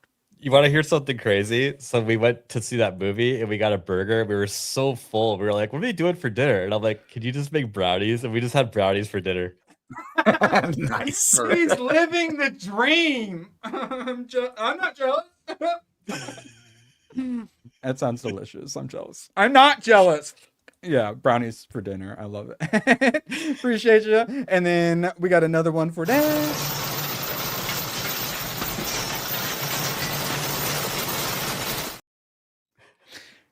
I wish there were more sounds. It's a little. It's. I need to add some random sound effects. I don't know what I would add. Some I like Wilhelm Danny screams. DeVito's face. Yeah, it's Also, actually it's a really good scene. There you go, Isaac. Happy birthday. Oh, it's you gift him a game? Is I that what send him just- games. No, none of the rest of us have any context, Tomahawk. Exactly. You have to give us more info. Well, I mean, Erwin showed off those games I- on stream before. You know, Mural Girl and the Frog. Okay, so you didn't send him games he would enjoy. You sent him games to troll him on his birthday. I mean, I already sent him Bad Rats as is addition. Yes, that was I think one of the earlier ones I got. Yes. Appreciate you guys. And then Hayden, we got to play some from him, and then we're going to be talking some Motor Slice. Prepare yourself. And if we win. Found it. I had a feeling it was a big one. Girthy. All right. Let's see. Appreciate you guys. We're hundreds so away from sending little Grogu to see the movie. It's gonna be so fucking bad. I'm gonna laugh at the Grogus and the Babu Frick dudes, but holy shit. I'm the only one looking forward to Mando and Grogu, and even I think it's gonna be terrible. Yes, appreciate you guys. And yeah, we got that going until Thursday. Motor Slice. I noticed that this was on Game Pass, and Tomac had sent a Red Boy in about Motor Slice, and I'd already thought about playing it, but then after the Red Boy, I was like, oh, well, I definitely got to give some Motor Slice a chance. I'm not exactly a 3D platformer kind of guy. I get a little frustrated at times when I fall to my death. This is very 3D action platformer. Yes. So I was enjoying it. The combat was, at least what I played, was super basic. It is. What got me, and Tomac had mentioned this, but I didn't quite understand when he had said it, but I did understand once I played it, is you move with your chainsaw sometimes, like in the wall, which I really like that. And you'll be going sideways, but then you have to drop down and then go sideways again. Yeah. Except when you drop down and you try to do your chainsaw, instead of sticking in the wall and going horizontally, naturally when you jump, if you do it, it wants to do a vertical attack. Yep. So you go, and then you jump off, and then you're trying to go and go again, but instead you jump off and go, oh, and just fall straight down to your death. Yep. Yeah. You got too far away from the wall. After that happened to me about 30 to 40 times, and I was quite grumpy. I said, you know what? An hour is enough. So for what it is, quite good. Tomac, I like playing games to have fun. I don't like playing games to get frustrated. And one where I die 340 times, I put into the frustrating category. Wait, is that a screenshot from your? Yeah, Wow. that's my end time. Yes. So for those who like those sorts of games, it's a good game. For me, I hate frustrating games. They just make me grumpy, and then I just yell curse words at my screen, and I want to have fun. You didn't even get to motor switching, which is halfway through the game where you have to go horizontally, pull out of the wall, then you go vertically a bunch of the times. That I believe that is in the demo, but it's just like an introduction to it, because I played the demo, did a short little preview on it, and decided that game would be too frustrating for me to continue to play. So okay. See, I hate doing these reviews where I feel like I'm gonna make you sad, but you had the same experience as me. No, I had the exact same experience. Yeah, this is really cool. When it works, it's really cool. Yeah, and it's really fun for what it is. But once you die like the 15th time at the same spot, you kind of just go, you know what? Maybe I'll come back to it later. But if it were a skill issue, that's one thing. But I hate when it's a the controls being janky or cameras being janky. Yeah, the camera might be a problem. The camera. Sometimes. That's what I hate. There were so many times that I had problems with like doing wall jumping where I didn't have the camera in the right spot. So I was like holding right to like move to the right, and then I needed to like continue moving right, but as soon as I jumped off the wall, I just jumped away from the wall instead of like jumping forward like I was trying to do, because I forgot I wasn't playing a side scroller. I'm playing a 3D action platformer. So whenever you're holding right and you jump off of the wall, yes, also, that bugged me too. Might have complaint. There's only 3 enemy types in the game aside from bosses. Does the combat stay really basic, like 1-2 hit kills? It pretty much, like all the normal guys, you can essentially just one shot, except for the roller that you have to motor slice around it to kill it. Okay, so they had a little extra. That's good. But yeah, it's a $20 game. I'd say if this is your kind of genre and you have Game Pass, check it out. Otherwise, if it were a $10 game, maybe. But there is a bit too much, I demo. think. Try it before you buy it. I did put up a review yesterday, but I said it's print to purchase, except every combat encounter is, I'm gonna have the rules of nature this bitch, ain't I? That is too long of a title, Tomac. Yeah, that was my review. Oh, that was your review. Okay. That was my entire review. It's like, I'm gonna need the rules of nature this hour tonight. Very brief. The user score is very positive. Would you put it in that category? Yeah. Yeah, for sure. For what it is, absolutely. For a 3D platformer, absolutely. Because I know that the problems that I had with it was that my brain could not understand that I didn't need to push buttons at certain times, and it kept causing me to die. Yeah. So when you like climb up stuff, you're supposed to just press like the jump button. Whereas if you turn or you hold a direction towards where you want to jump, it just fucks you up. So you Yep. had to like learn to not do what you normally wanted to and just press the button. It requires yeah, that's a brain shout training. out to the super chatters. And actually not AI somehow.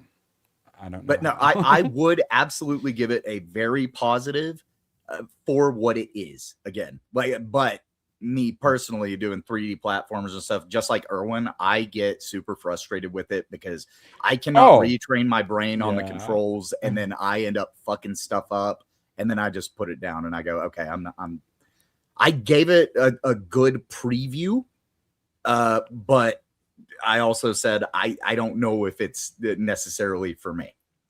Yeah, it was not. This game though, 1980X. Yeah. I had no idea what this was. I went, Tomak, I don't even know how to pronounce this name. Turns out this game is, remember all those games you loved from back in the day? We're just going to make a game that's all those games combined.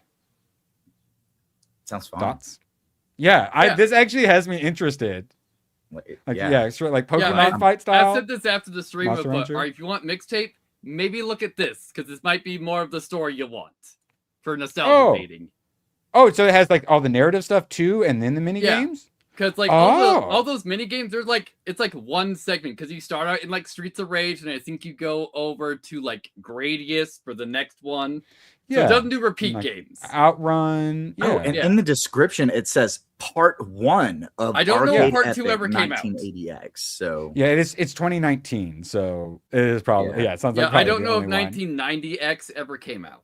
Is the problem? It's a very positive 85%, but yeah, like that has me interested. I love all these old school games, and it's a $10 game. Yeah, and I assume the soundtrack is very synth wavy and stuff like that. Yeah. Yeah, an 8-bit. Yeah, that was cool. I'm definitely interested. I'm going to make sure to remember to check that one out. And let's keep on moving. Also, gift me some Shovel Knight. Any Shovel Knight enjoyers out there? Yeah. I think because the Subnautica Knight games are essentially Mega Man. These are. Sounds like these are going to also make me frustrated. Oh, they're definitely gonna make it. Like, I should have made that jump. It's bullshit. No, I don't like games that can be all especially frustrated. the Plague Knight game. So I thought you could dig, but apparently you can't. But there is a Shovel Knight dig game. Like I thought this was Dig Dug meet some action or meet some like platforming and action, but no, it's just action platforming. All right, so yeah, Shovel Knight. Looking forward to checking that out. False advertising. Oh, Isaac. Okay, Shovel Knight enjoyer, and then Tomak. What the hell is Dragon Hawk? Well, you do say Dragon makes everything better. So it's essentially just Spyro. It's Spyro, yeah, 100%. It has 100%, guys. It's only got 24 reviews, but 100% of those reviews like it. Yeah, it's Spyro. I actually was a Spyro enjoyer. Wait, that's Spyro and Echo the Dolphin. Wow. Oh my God, it is just straight up Spyro. Yeah, just Spyro. Holy it's shit. great. Yeah, I like Spyro as a kid, but I also hated Spyro as a kid. Spyro was. There were times that it was super frustrating, but it was like, I don't know. It's just like a core part of my childhood. Yes, I enjoyed them. And then, core part of our childhood, we all remember growing up and playing golf with our superpowered turbo cars, right? I did enjoy Rock and Roll Racing. Turbo golf racing. Yeah, I really enjoyed this. Once we got on the proper game mode, Tomak, it was really fun. And hey, we tried them all out. And unlike two of them, unlike Super Battle Golf, you won't end your friendships. You occasionally will shoot a rocket at someone, but it doesn't put you out too long. Whereas like Super Battle Golf, if someone gets knocked down and then you like hit them off an edge, it takes them like 10 plus seconds to get back up and moving. Yeah, because again. there's one and more long with the other players. It's so frustrating and it's hilarious to do to people, but then they hate you. The worst is whenever somebody hits you on a slope and you just slowly slide down the slope and don't stand up. That's how you're supposed to play the game. You guys are playing it wrong.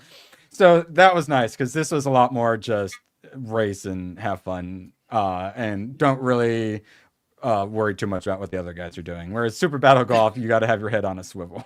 And we all figured out eventually just equip the grapple hook. No, the goo was better. Me and ABF dominated. We were the only gooers, and the gooers rose up. Well, to be fair, the couple times I used that grapple hook, it was clutch as hell. Oh yeah. Yeah. But think about how many times you just drove straight into the hole with the goop. It's true. Is definitely the most useful one. Yes. Speaking of goop, Abyssus is getting a huge update, June 25th. Really? Yeah, gonna be having new enemies, new areas, ton of new stuff. And as always, it's gonna be free. And then they just put out a supporters DLC pack with some new skins, which I really like. I think that's a good way to keep self-funding. Yeah, for sure. And then We've it's a basically beaten the game several times, so them adding new content, hell yeah. yeah, and it's June 25th. It's gonna be 1.3. Let's see, new playable areas, new enemies, new bosses, new blessings, updated and streamlined matchmaking. And like we're not giving you enough to go with our console release, they're also adding cross-platform. And then what I like is, so my skill tree is already maxed out, adding new skills to the skill tree. All right. Sweet.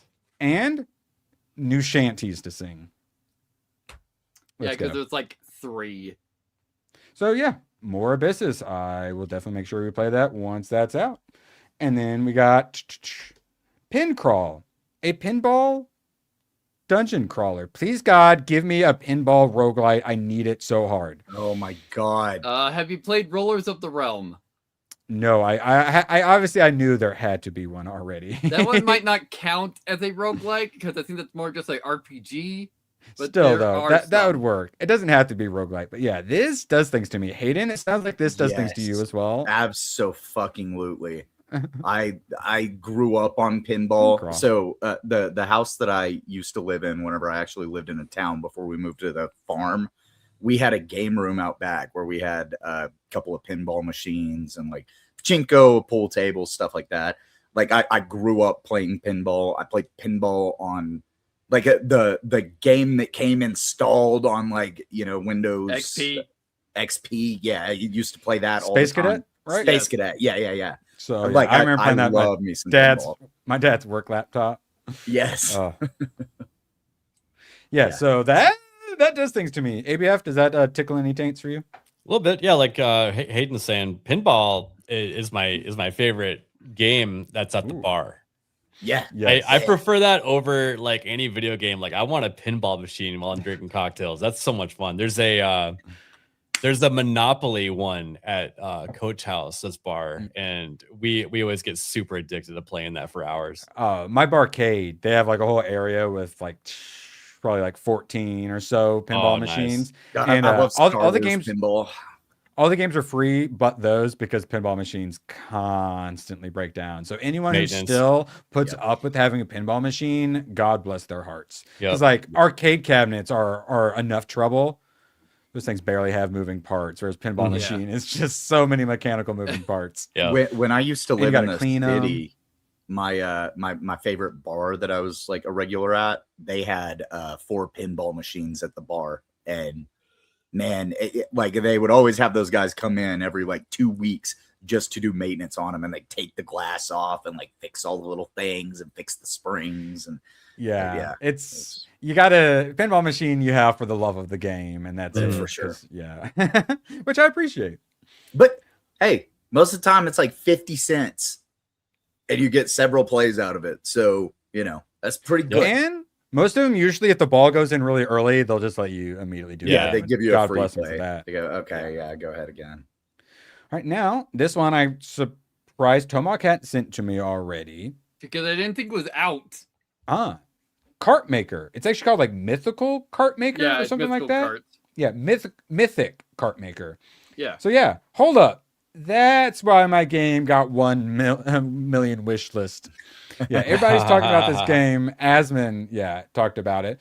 But sadly, even with all that, so far only 24 reviews. Currently at 95% positive. But this game is essentially you make your own like SNES Mario Kart. Yeah. I knew about this because this guy was previously working on a Zelda Maker. I don't know if that got abandoned. Same guy? Okay, because I'd seen, like a Zelda Maker. Yeah, so and then you can upload the tracks to like the Steam Workshop. Yeah. So yeah, he's talking about how he's already got like 200 maps and stuff that people have uploaded. It So, I yeah, think reminds he me. renamed it to Legend Maker so Nintendo Ah. doesn't nuke him. Yeah. ABF? It reminds me of the AI like walking through the forest, like almost like that's how he started Yeah. making the game, and then he evolved it into a kart racing instead. Yeah. Yeah, I'm a big fan of people creating the tools for people to create their own things. So I really like this. Yeah, like RPG Maker. Like, how many people have made games using I- RPG Maker? if they Several. do a survivors like maker, I'm making my own survivors like. That would be a good Survivors has idea. a lot of like background calculations you gotta mess with though, was the problem. Yeah, that's what I'm saying. Once AI can solve that, problem solved. All right, now here's an interesting one. So it's called Shark Dentist. You are a dentist for sharks and gigantic monstrosities, and you have to pierce Oh. disgusting boils, put a little lube on it. I'd say And- let that shark die. Yes. And it's also got like dang it, what's the alligator game where you press the teeth down and then if you press the wrong one, it like snaps down on you? It's essentially that. But you're Okay. cleaning their teeth, and if you go too far or something like that, then it will eat you. Yep. So it's kind of like imagine Power Wash Simulator, but like the truck you're power washing could suddenly like run you over or something like that. Well, Jump this is scare like a new version of the game Operation, right? Don't hit the sides, then you'll Yeah, yeah. cut Yeah. off. Yeah, exactly. Or else a shark will eat your head. Now, anyone brings up Dreamcast, I always got to say, Crazy Taxi. And Sega's moving forward with the new Crazy Taxi game. They announced, I think, a bunch of stuff like they weren't going to do, and then stuff they were still doing, and Crazy Yeah, I Taxi think was like on the the still whatever doing their list. mega game was they announced got canceled. It's like, They- were you guys making like 4 like revival games? Is what it was? Yeah. They made a big shift because I think that they saw that things weren't going the right direction, and they're pivoting to Yeah. making these kind of games now. And this is a great one for them to go back and just remake the fucking game. Like, Yeah. this is something I would be perfectly fine with a remake of, because Crazy Taxi, I had hours and hours of fun playing whenever I was younger. Like, I loved Crazy Taxi. Oh, yeah, Like it's our so current good. probably Crazy Taxi is we could not stream it at all. No, but the 'Cause Offspring? soundtrack was The fucking soundtrack will awesome. murder you. Yeah, but yeah, great music. I like me some arcade racers too, and it's very arcadey. Like the taxi always like fishtailing about and everything. Like, Oh, it's depending so on good. what taxi you have, because there Or, were you know, some of them that were If you pretty put in the code tight. for the but bike. some of them were great for drifting too. Yeah, that's what I'm saying. And Yeah. it was a lot more than just like Ubering back and forth. And then the near misses and stuff like that, where it incentivizes you to drive crazy. Yep. That's my kind of racing games. Those are fun. I support this move. All right, speaking of racing games, ABF, I got some bad news. Forza Horizons 6 is a 10 out of 10 from IGN. So they think Forza Horizon 6 is as bad as mixtape. I'm sorry, dude. I actually watched the so IGN has their own YouTube channel where they put out video reviews, and the person that reviewed it, I actually watched. It was like 45 minutes long. I actually meant to only watch a little bit, but it actually glued me. The guy over there reviewing car games knows his shit, and I think that he's probably the most competent reviewer over there. And it definitely takes a different type of person to review Forza, because you have to be kind of a car guy and a car sim, gamer. Yeah. And he knows his stuff, and I am actually pretty excited over playing it soon. Oh, thank you. That's a Some of their perfect video transition reviews- into your character transitioning into body type 3. What the fuck? I'm upset there's not a body type 4. And Like, the the body only- type 2 and 3 are fucking identical. Yeah. Yeah, why The only even thing I've have seen that? from Horizon 6 is you racing a goddamn Gundam. It's like, this gotta be a shit. yeah, you guys keep getting ahead of me. Okay, all right, let's go to the Like, next that's the tab. only thing I've seen. And just when I saw it, it's like, this is fake. Well, so Forza Horizon has always been like this, crazy style, sim game where it's like somewhere in the middle. Like the past games, like you're racing like a cargo plane or like a helicopter chasing you down, or even like a Red Fighter Bull, jet, you know, plane or stuff like that. airplane. Yeah. Yeah.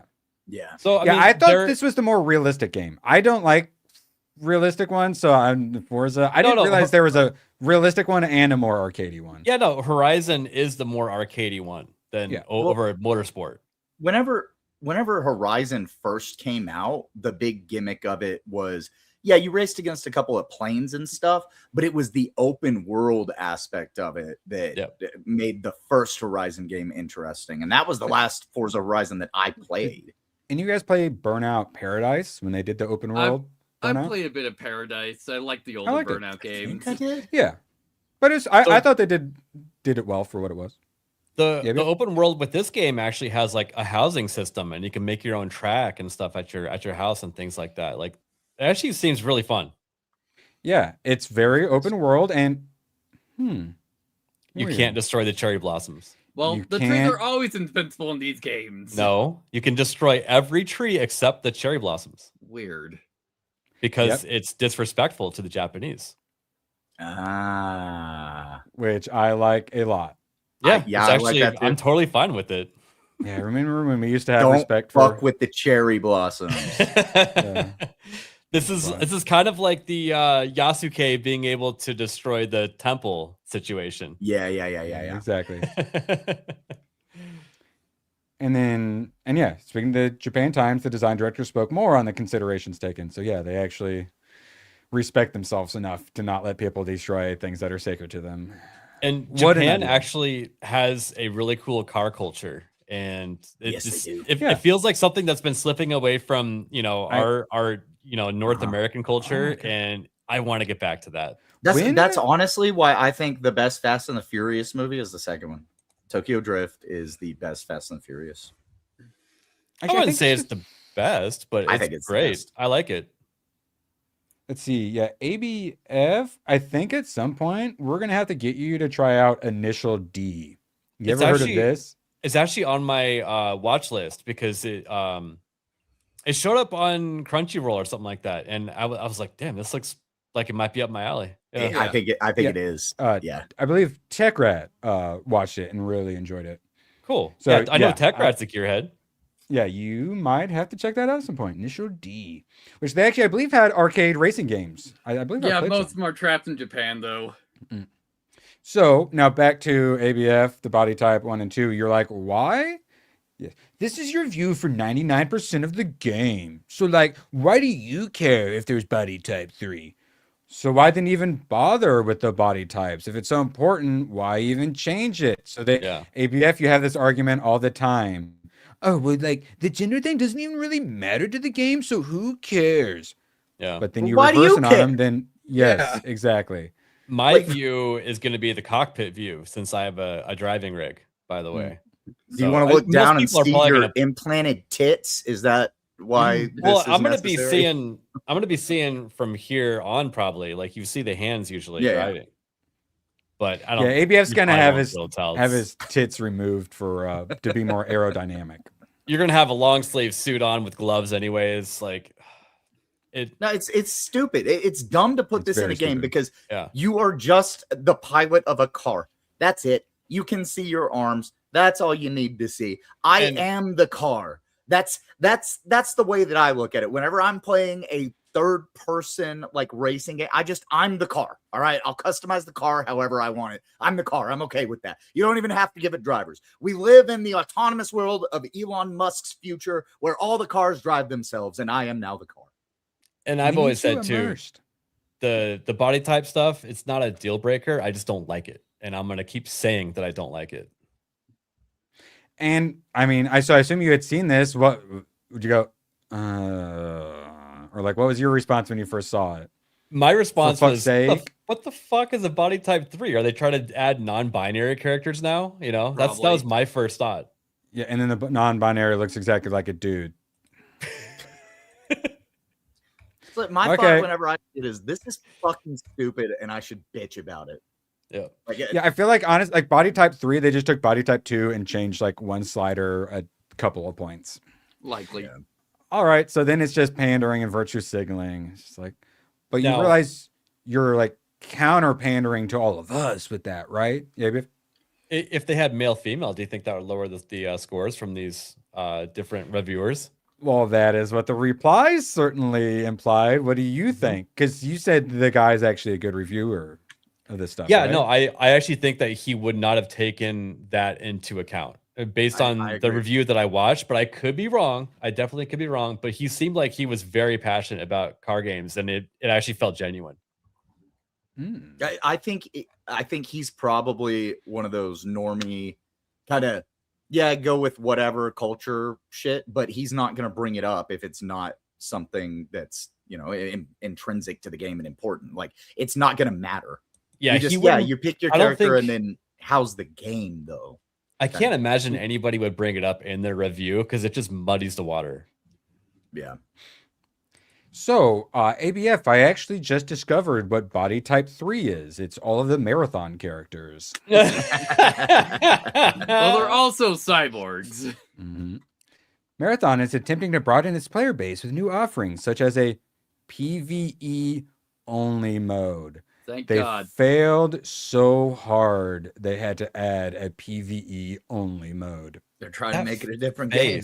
It looked like one of those statues on Easter Island, didn't it? Look at that shit. It does. My lawyer has advised me to not comment. See, Did we ever check the numbers of original marathon against new marathon? No, I don't think those really exist. Hayden, what were you saying? So they might be also trying to follow the trend of like Escape from Tarkov just did, where Tarkov just introduced a PvE only mode. You can do it co-op with friends, and it does seem to have revitalized the game a little bit. So they might be just trying to follow that trend as well, seeing how Tarkov got a spike whenever they did that. Yeah, Makes the problem sense, with but the yeah, problem that with it those shows games- you're falling off though. Like you do this Yeah. stuff to pander, not because you're so For sure. successful. Yeah, ABF, what were you Yeah. saying? Well, those games are popular because of the PvP, but as soon as you add a PvE mode, you're splitting the player base and you're actually lessening the game mode that made you popular. So it's a really fine line they have to walk. It is, but doing a PvE in something like Tarkov is something that makes me consider going back to it, because I got tired of losing all of my best shit as soon as I would go into one of the zones. Yeah. Because I would take some good shit into a zone, be like, all right, I'm just going to go in, I'm going to get out, just get a couple of things. That's it. And I would immediately get murked by 5 guys like camping spawn areas and lose all Five my Guys, shit. burgers, and fries. Yep. It's always very familiar. That bitch. Yeah, no, I'm with you, but that's the sorts of games. That is the it's point. once the player base starts falling off, that's when they're like, well, let's try to get a new player base. It's like, no, like ABF said, that's like trying to find the modern audience by ignoring the audience that's still there. Yeah. Yep, The best of absolutely. both worlds is that your game is so popular you have room for both. Absolutely, 100%. And we all know Marathon is not in that zone. No, even Arc Raiders is starting to have a problem. Their player base is starting to fall off. They decided to not have all these micro updates anymore. They're only going to do these big ones. So I think what they're looking for is to get people to spike the player base again when there's a big update. Yeah, to come back. Yeah, which honestly does make sense. Yeah. Now, I imagine everyone already knows about this and heard about it, but it's so good. We have to talk about it again. There's a reason other companies are trying so desperately to have Steam labeled as a monopoly. Yeah, a bunch of Democrats too. Steam gave a player a free game after their Steam controller was delayed due to a shipping error. And to make up for them sending it to the wrong place, they said, pick any game you'd like. And he chose Forza Horizon. So it got shipped to the wrong place, and he got a $70 game to make up for Oh it. no, customer service and actually caring about the people that buy your shit. Why would a corporation do such a thing? That's they have so some good. of the best customer service. Even if you're like, if your account got hacked, Naganal style, like they usually deliver it back to you within a matter of hours with like an apology letter from the person that stole it from you. You know, and a video link. What's So- contained in the video link? Who knows?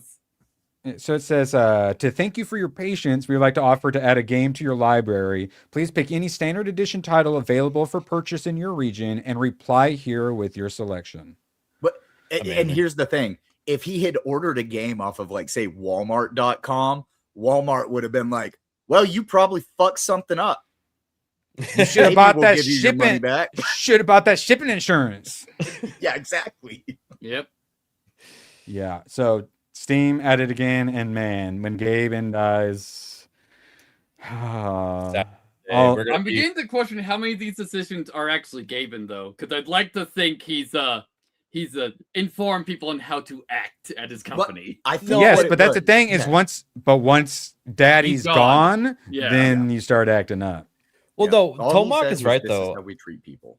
I actually do think that Gaben has cultivated all the right people around him. And, agree. you know, if he does have to step down, I actually do think that someone worthwhile will be there. But Well, I can't yeah. imagine it'll stay that way forever. It's It'll the- probably just yeah. decline. Well, that's the thing. A second generation can work out, but once you get to Yep. third generation, Third that's where you hit generation ruin. theory. That's the Mhm. problem, right? But also, whenever you look at it, like you've got to think about it because there is already a contingency plan in place where if something does happen to Steam and they have to shut down, the platform is still going to be available for you and you're still going to have access to all the games that you have. They have said that very clearly. They've said, you bought these games are available to you. So I would think that they have kind of come up with some plans, knowing that Gabe's getting older, he's not in the best shape, of how the company is going to run after he's gone for at least a while. Yeah. And Tomac is right though. He's literally on his yacht, like snorkeling and stuff, right? Yeah. Yeah, like So- he said numerous times he's worked like what, 4 days this entire year when it came out that he owned just a yacht company.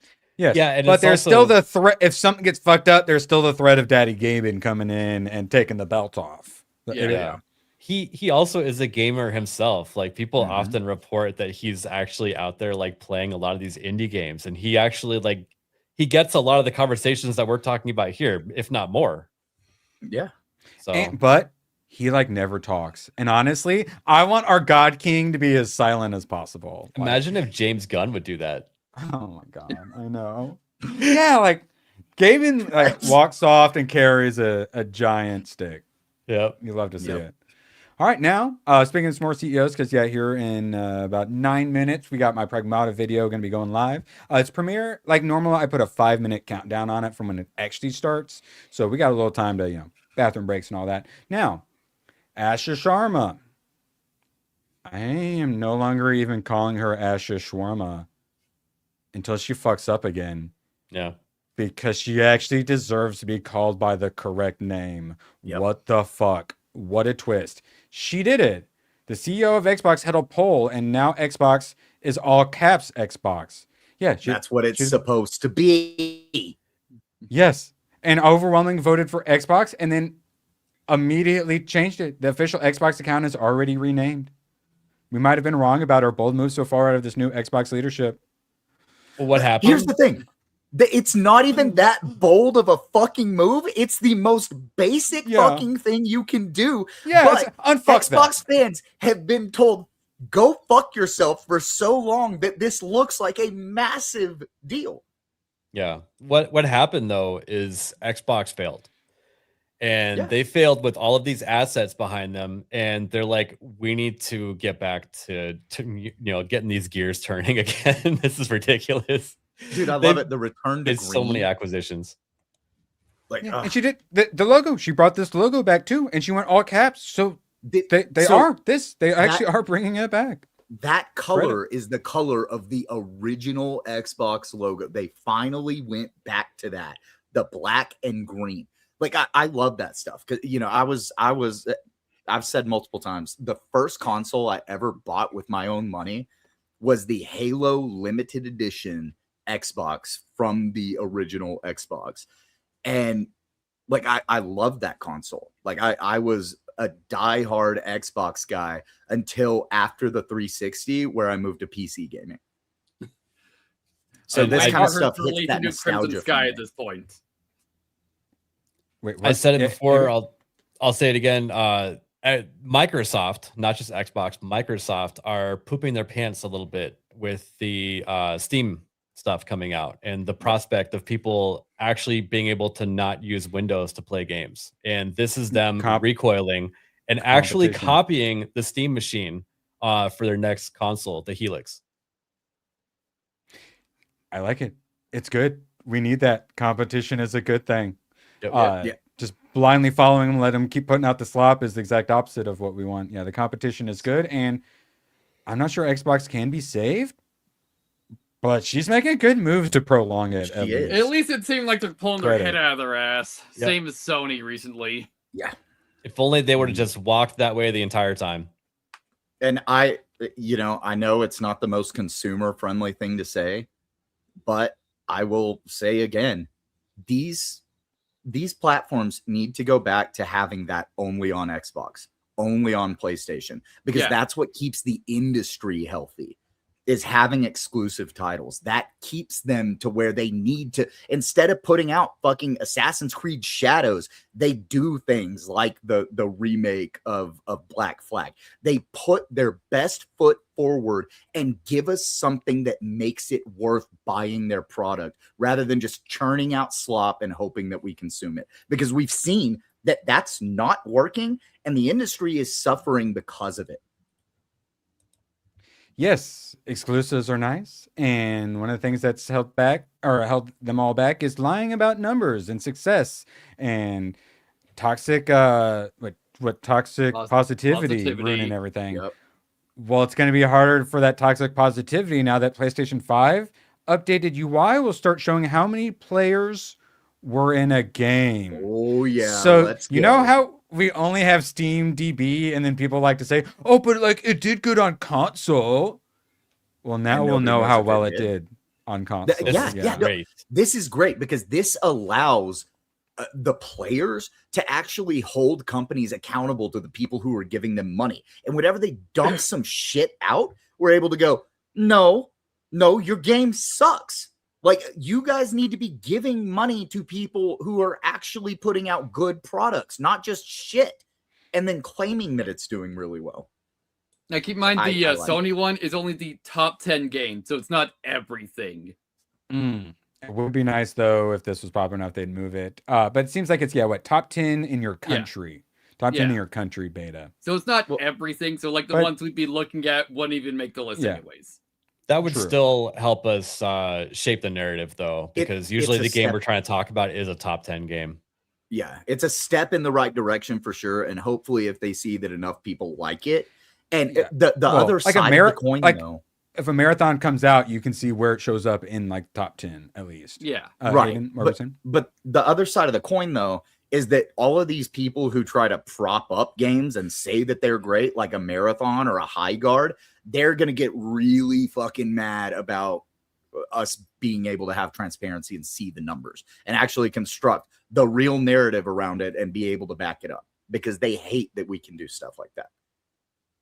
That's going to be the thing that we're fighting against. Smash just posts the marathon numbers every week, and it triggers everyone every single. Why do you care so much? Because I was right, and y'all told me I was going to be wrong.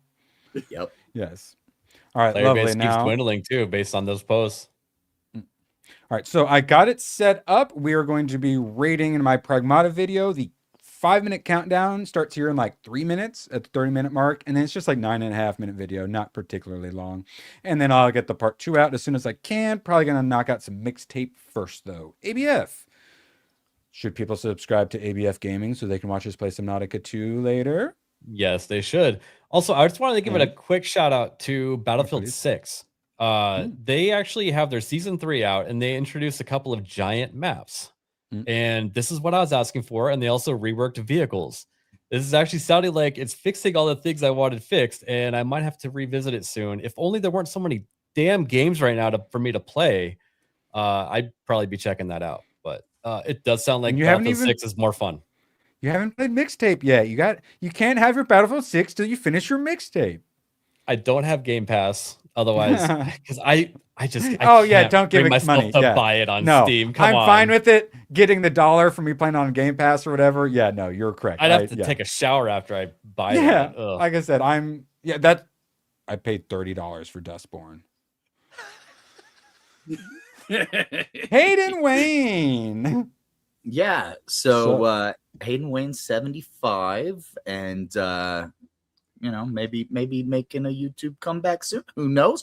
But one thing I do want to point out is if you guys are interested, in the Gina Carano and Ronda Rousey fight happening later today, the GCA Discord just might be a place that you want to hang out because, well, I'm just if you're interested in the fight, that might be a place you want to hang out. That's all I'm saying. Hopefully, this one won't be as obviously a paid off match like the last one we watched. Nah, man, Logan Paul. This is Gina's rise to. Gina has been through so much shit. Where the best part of the entire fight was someone walking away. It's like, why don't you have pants on? No, Gina's been through so much shit and I think she's got the integrity, like we talk about all the time, that she wouldn't let something like that happen. Like this is her. From climbing out of the pits of hell, basically. Now she's on top of the mountain, and this is the bout that happens to figure out who stands on top of the mountain. She gained 100 pounds and then lost it again for this fight. Yep. Oh, yeah, I got the picture. We'll ogle her on Sunday. Yeah. She looking good. Tomac, what are you gonna be playing this week? We will be continuing with Sorry We're Closed, because I think I got like halfway through that game yesterday. Wait, what game? Sorry We're Closed. We talked about it because they changed the first tag to LGBTQ. It's like, oh my god. From what I played, it's like, why is this the first one? This doesn't seem like horrible, because it's still just essentially just Resident Evil is what it is. Yes, your tank controls and terrible camera, but it's good when you do it. To do any combat, you have to go to literally first person, and you can't move when you're in first person. You just aim. The classic GoldenEye 64, where you could hold like the shoulder button to like aim, but you had to stay still or whatever. Yeah, Metal Gear Solid, Metal Gear Solid 2. Yeah, it's like, good shit. Why was that moved? I don't get it. All right, good stuff. And then, like I said, going to be rating over here. It looks like it's about 4 minutes away. It's going to start at the 35-minute mark. So make sure you guys check that out. Appreciate you all being here. Obviously, we'll be back tomorrow, review some movies and such. Me and English Batchers are going to fight about how good Sucker Punch is. And I'm going to win because Sucker Punch is an amazing movie. I don't care what anyone says. Sucker Punch is good. Appreciate you all. And we're going to send you over to the Pragmata video. And I will see you in chat. Appreciate you guys. See ya. Bye. So long. And thanks for all the fish. Oh, the camera's on. The camera's been on the whole time, huh? I don't even know. Hello. Screw you guys. I'm going home. Good, then get the hell out of my life. Who needs you? Beat it. Leave me alone. I needed to get rid of the human garbage, otherwise known as my best friends. Come on.